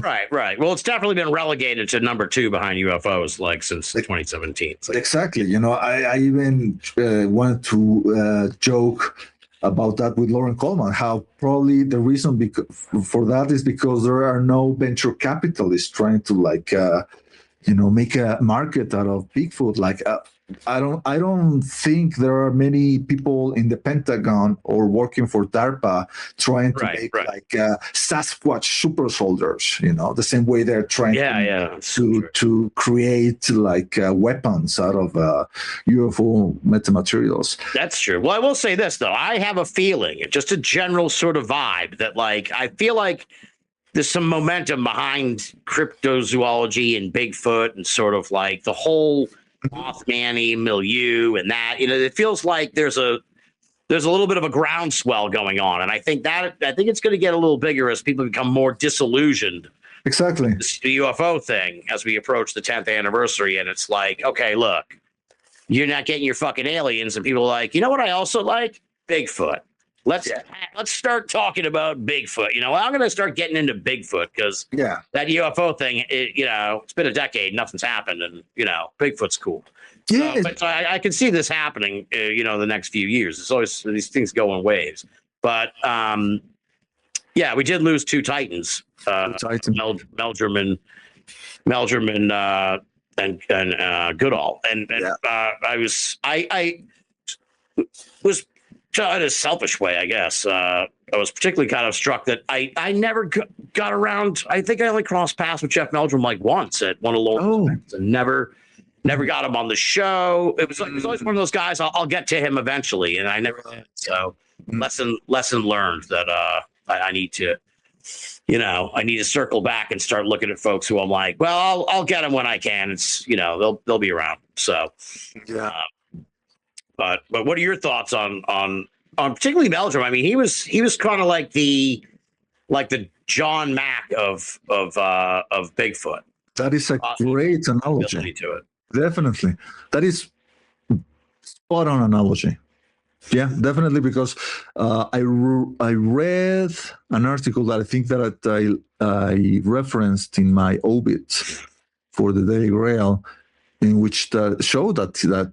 Yeah, he suffered. He suffered a lot of scorn and ridicule among his peers. Obviously, it wasn't as bad as John Mack because no one was trying to. They didn't have some kind of trial to take his tenure out of him. Because he wasn't doing anything that will. Embarrass his university. Well, outside of saying, I think Bigfoot is real. It's right. Dude, you don't say this. But yeah, definitely there are some interesting parallels to that. And it was always interesting to listen to him go into all these shows. And there's also this aspect of these fields being so opportunistic and almost like I don't know the right word, scavenging. Like the idea, they're like lampreys. They attach to these personalities. They have the credentials, and appeal to authority. Yeah. Exactly, and so poor John Mack has to carry all the MUFON folk and all the people who latch on to him, and same way, poor Jeff Meldrum has to latch on to, all the people in the Bigfoot worlds, and there are a lot of not only crazy people, but also a lot of con men. I don't know if you remember all these assholes who tried to con the world with that freezer. The Bigfoot in the freezer. Yeah.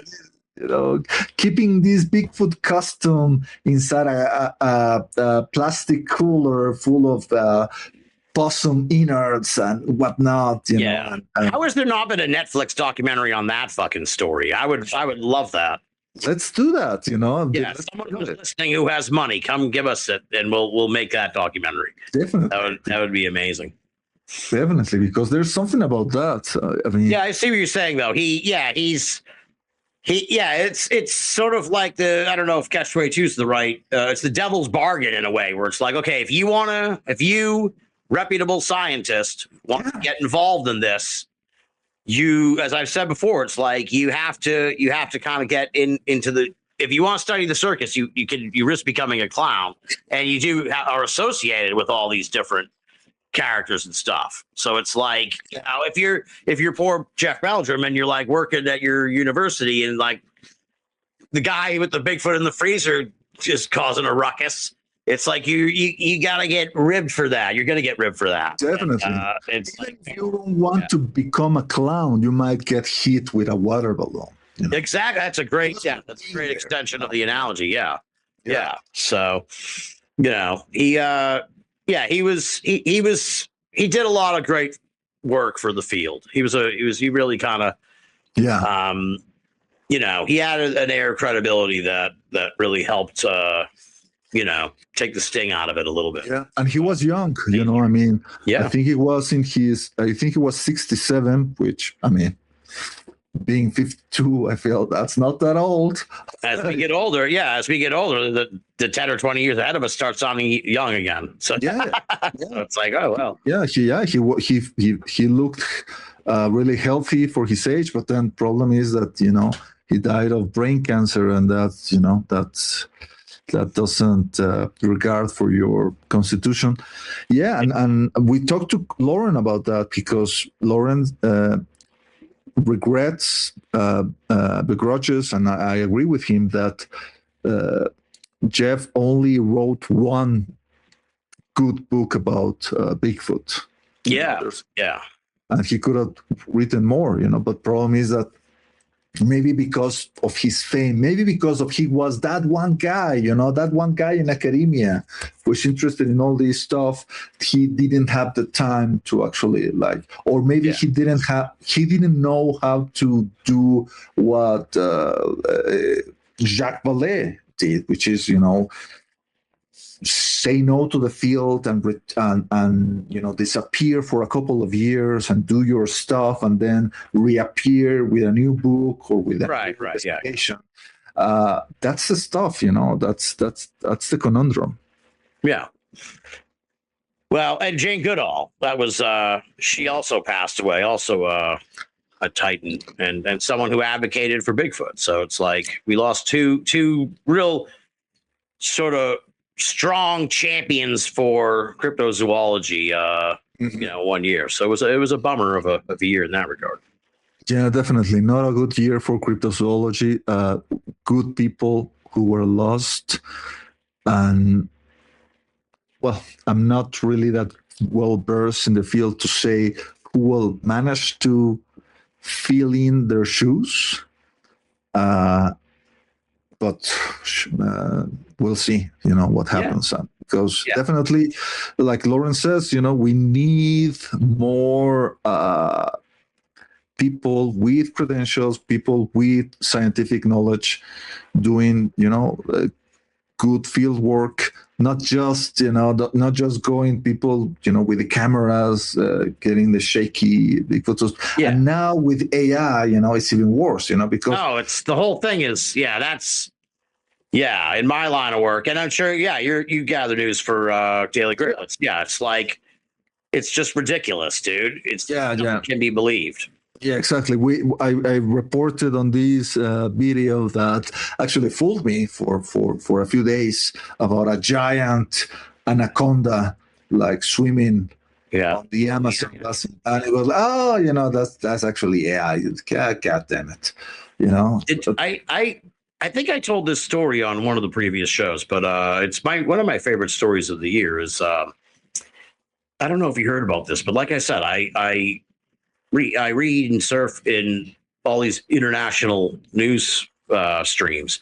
So for like, I forget, earlier in the fall, someone took a video of a lady at the airport, and then put an AI narration over it and told, do you know the Torred man story?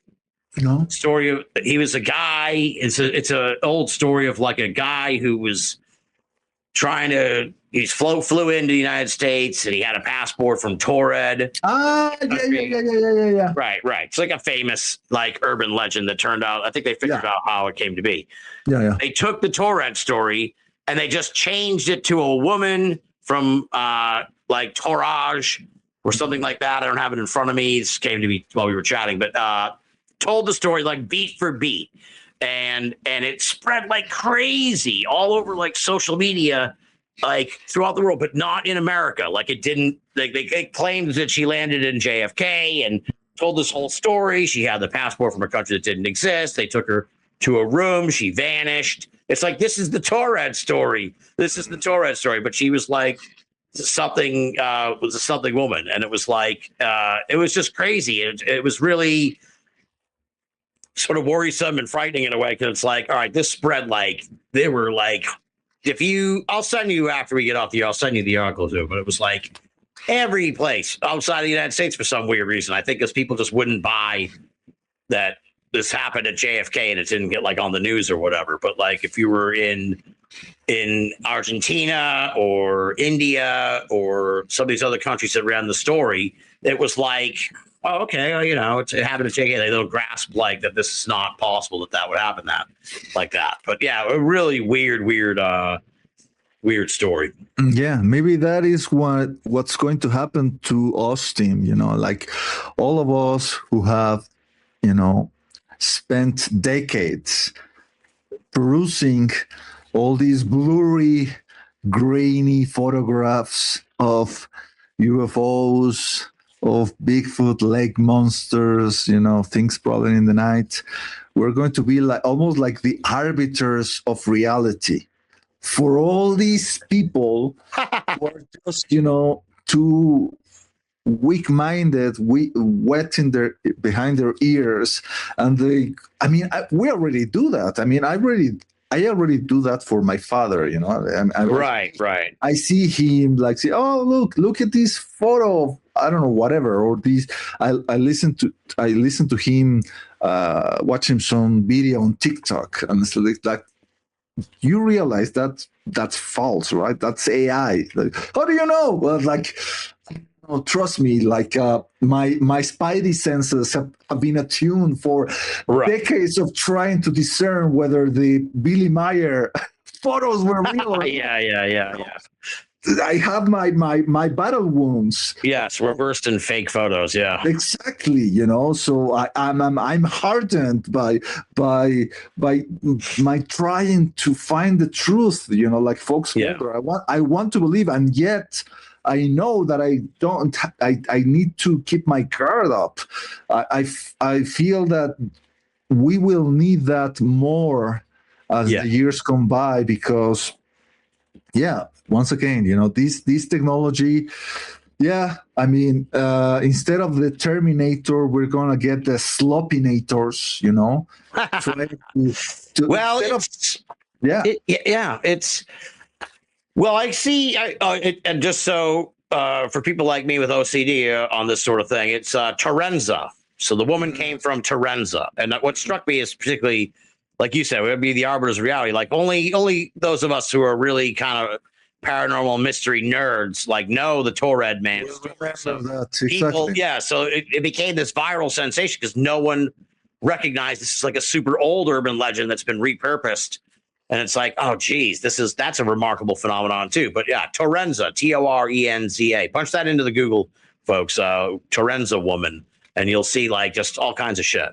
But yeah, it's it'll be interesting because I wonder, too, if we were seeing this sort of backlash against AI slop, and really, I think people are fucking tired of social media. And I do wonder if it's like, if maybe at least people, older people, like, I don't know, I can't speak for young people, certainly not nowadays. But it's like, I wonder if there'll be more people who just check out. Like, I barely use social media. I just don't, because and to me, it's like, I think it's called like shitification of it's like the internet's becoming so shitty that it's like, you know what? I'll use it to communicate with people and order shit from Amazon and stream TV shows and movies, but and maybe look up information if I need it. But sort of being a part of the online culture it's so awash and slop and shitified that what's the point? Yeah, no, I agree. I mean, But then after this interview, I'm going to get right on Twitter and fucking doom scroll.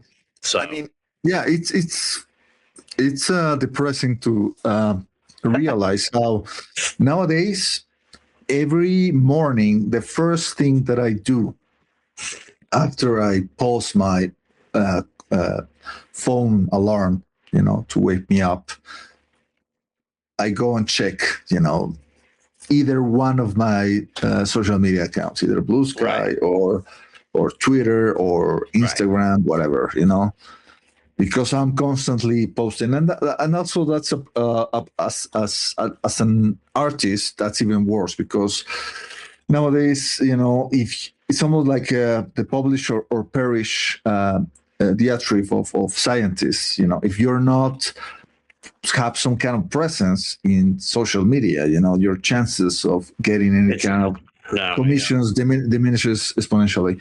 But yeah, I mean, and I don't know if you read that that law that's recently passed in Australia that kids can't go on social media. Kids can go on social media. So and I wonder if. No, I don't wonder. I know that other countries should follow, but at the same time, I know that's kind of like hypocritical. Me is like almost like saying, kids shouldn't drink because I know that I'm already, the drinking age. Right. How do I care?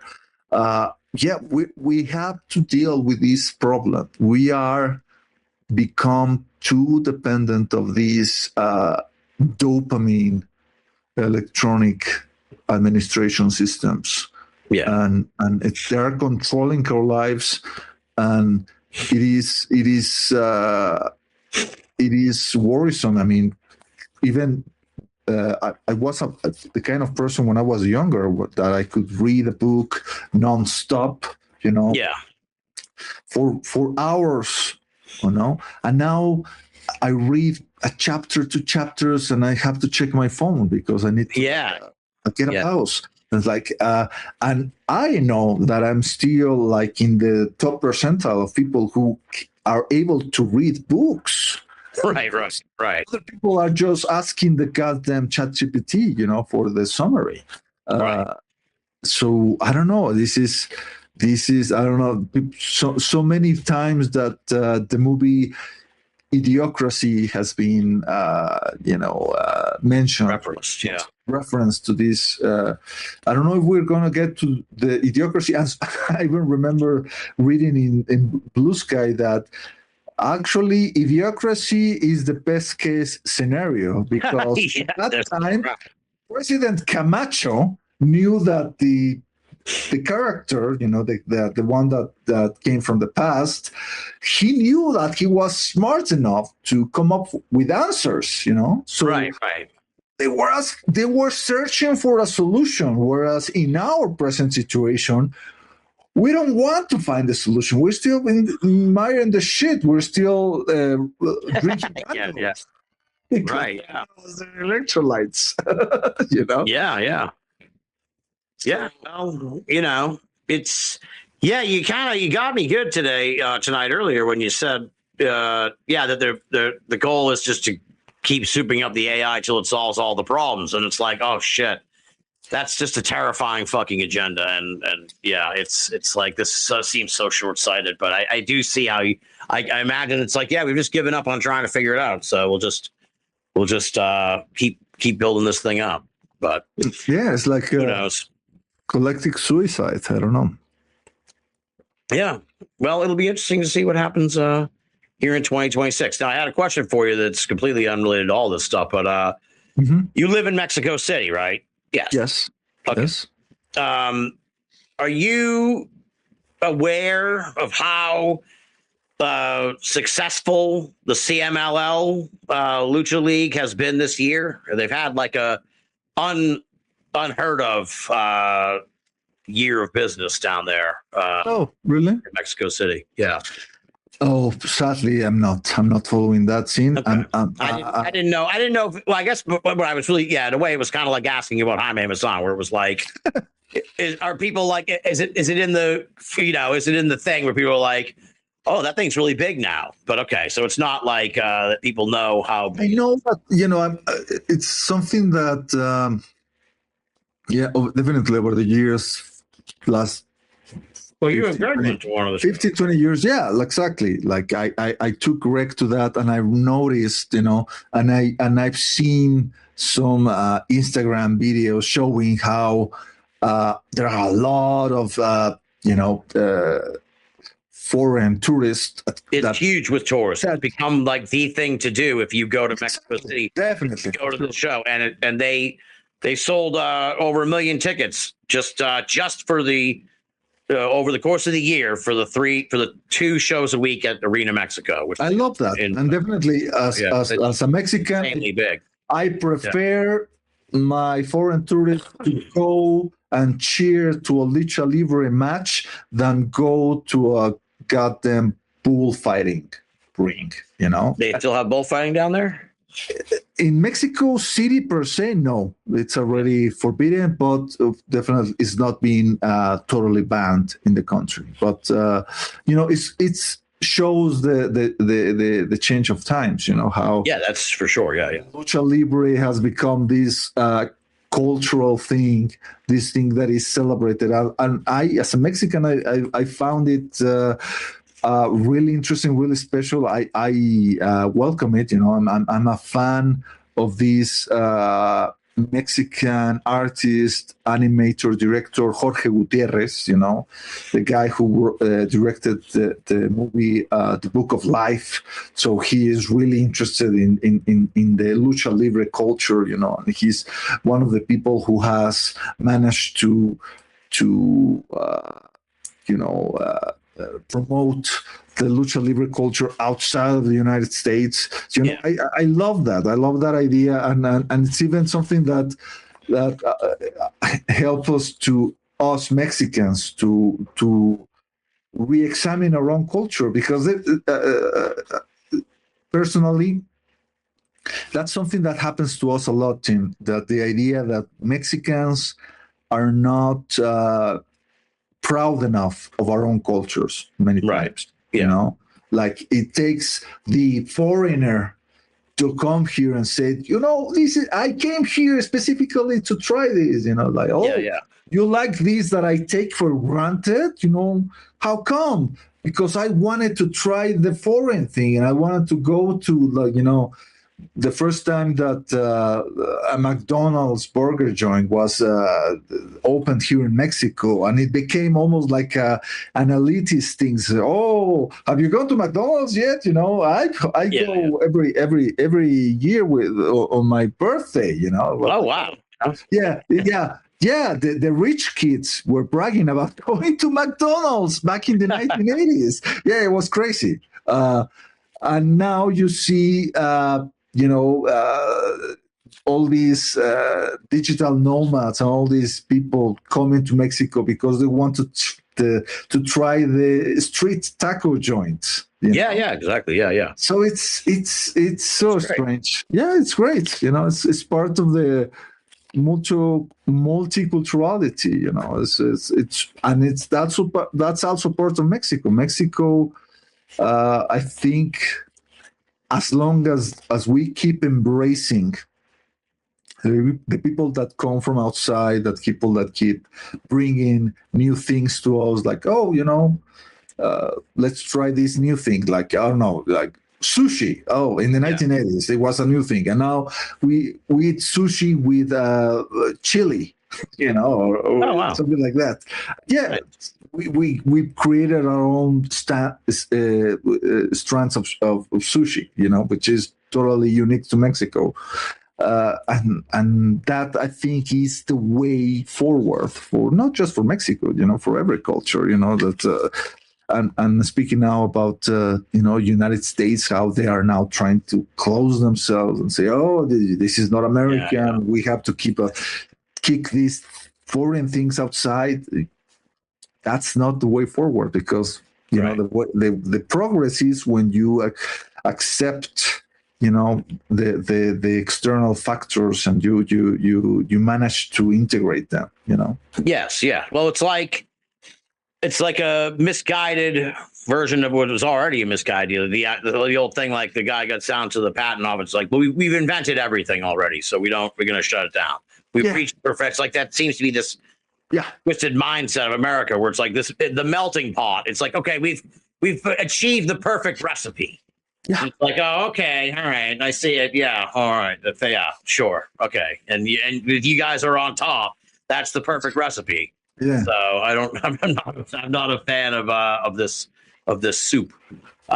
Before I let you go, I'll hit you with a few quick pop culture, because you're like a movie buff. Begonia, I haven't seen it yet. Is it good?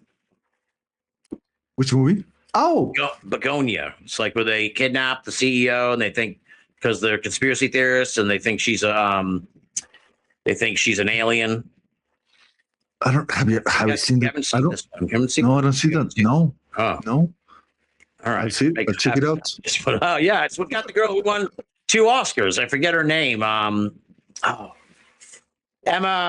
Stone. Emma Stone. Oh, I haven't seen that one. She shaves her head in the movie, or they shave her head. Yeah. Oh, it's about I'm that? dying to see it. Yeah. What's that? Okay. Yeah, Begonia. They're saying it's outstanding.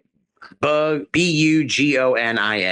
Oh, you caught me off guard, because sounds so similar to Magonia. I don't know if maybe it is. Maybe there's a connection there. I don't know. But yeah, Begonia. It's like, it's right up our alley, dude. I'm surprised you. Yeah, they're conspiracy theorists who believe that she's an alien. They kidnap her. I need to check that out. Hold her hostage and try to extract a confession of alienness out of her. And I imagine, there has to be a better twist than she is an alien. But Definitely. part of me's like, is that where this is going to go? So I hope.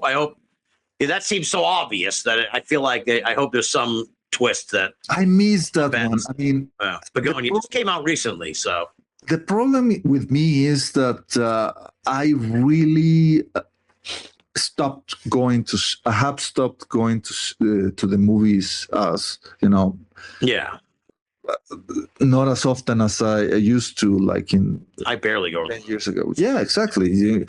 It's too expensive. Going to the movies is expensive.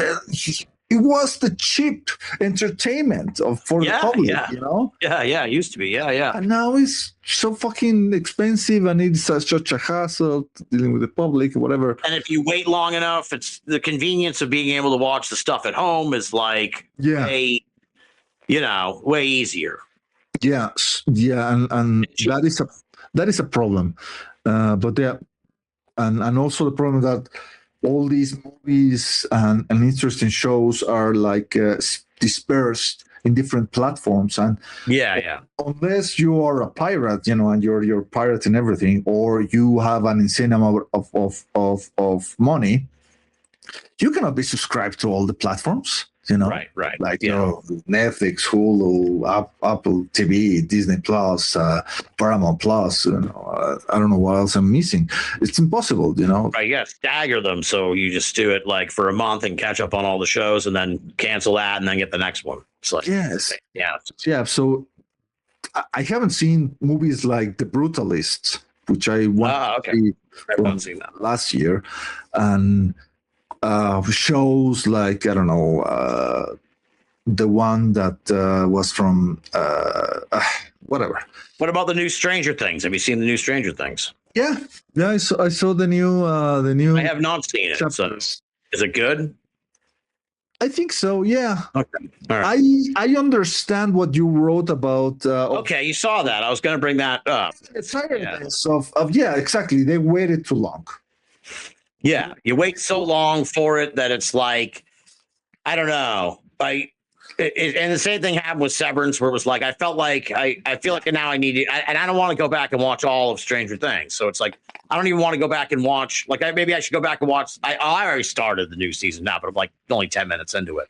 But it's like I don't know, the thrill is gone. The thrill is gone. Maybe I'll get it back after the first episode, and I'll be like, oh, I remember why I love this show so much. But yeah, actually, waiting 3 years because I'm a fucking nerd. I actually rewatched all the goddamn seasons, through. Well, you had 3 years. You had 3 fucking years to wait. So it's like you could have watched it all the way through every year until I don't. TV these days. This is like the old man gripe portion of the show. Now we're just, airing grievances here. But yeah, it's TV these days is it's just not the same anymore. It is weird. I mean, I remember when I used to watch the X-Files, right? And I could remember exactly what happened at the end of the last season, even after 6 months or whatever. Yeah. I don't know. There was this expectancy, and like I said, I don't know if it's because and you didn't have it at your fingertips like the internet, where you could go back and look either. You just you had to remember it. Maybe that's part of it too, where it's like we don't have to remember things anymore, or certain things. Yes. So we just kind of don't use that part of our brain. So it's like once Stranger Things is over again, it's like, well, I can go back and watch it. Yeah. But when you were back in the day when you watched stuff, it was like that's it. So you better pay attention and really take it in or whatever. Yeah, it's like the pop culture version of having a calculator at your disposal with your cell phone, or having to actually do the math, with a pencil and paper. I think there's something to that. Yeah. So yeah, Stranger Things. I like where it's going, and I know that it's probably not going to be as good as I expect them to, but I'm so in love with the characters per se. Like I just want to see the end of it. It's like Lost. That's how I'm feeling. Yeah, I know. Yeah. I'm kind of like I've been dragging my feet, but it's like, look, you're gonna want to see how it ends. So let's. Yeah, exactly. And part of me also is that they staggered it out so much that I'm like, I'm gonna have a lot of downtime around the holidays at the end of the year. It's like I'll watch it then. I don't have. I'll binge it then when the next, I think that another one's coming out on the 26th and then on New Year's Eve or something. So the final ones. I don't know why they're doing that. Maybe they should have done, like every Thursday, or every Tuesday. Right. Yeah. I kind of like the shows. Yeah. I prefer them when they are week to week still, even on the streaming stuff. So it's like, because to me, it's like you do have to kind of like wait and remember what happened. And but when you stream it all in one chunk, like over a weekend, then you forget it because it's like, it's like watching a movie. Exactly. I don't think that we have the capacity to keep all that information stored. Like we need to digest it. It's like the same. Yeah. Like a meal. I don't know. Exactly. Instead of binging it, as the term applies. So, all right, I've taken up a ton of your time tonight. I really appreciate it. I love chatting with you. You know that, man. Oh yeah, this is blast, man. This is like going to a bar with a friend. Thank you. Especially because I've been drinking. There you go. I don't know if I did see it, and I kind of blanked out, but I read your write-up on the 20th anniversary of BOA. I really appreciate it. You said very nice things. I'm humbled, man. I appreciate it. You're really nice. I read it tonight and I was like, oh, geez. So before I let you go, what do you have in store for 2026? I like to, I like to take credit in a sense as being someone who tries to pressure you blossom further, which I think it sounds nice. A podcast, a blog. I mean, you do write on Daily Grail, of course, and you do stuff. You do really fascinating insights on absurd by design, sort of like the process on this stuff, which I really enjoy reading. And that's absurdbydesign.com, folks. Check that out. And dailygrail.com is where Miguel does the writings, and news briefs. But I've been trying, I'd love to see you do more, right? I'd love to see you do podcasts you appear on tons of shows. So, credit to you. But what do you have? But you don't have to listen to me. So what do you have? What do you have planned? I'm giving you the same shtick that I bristle at, where it's like, where's the book? Yeah,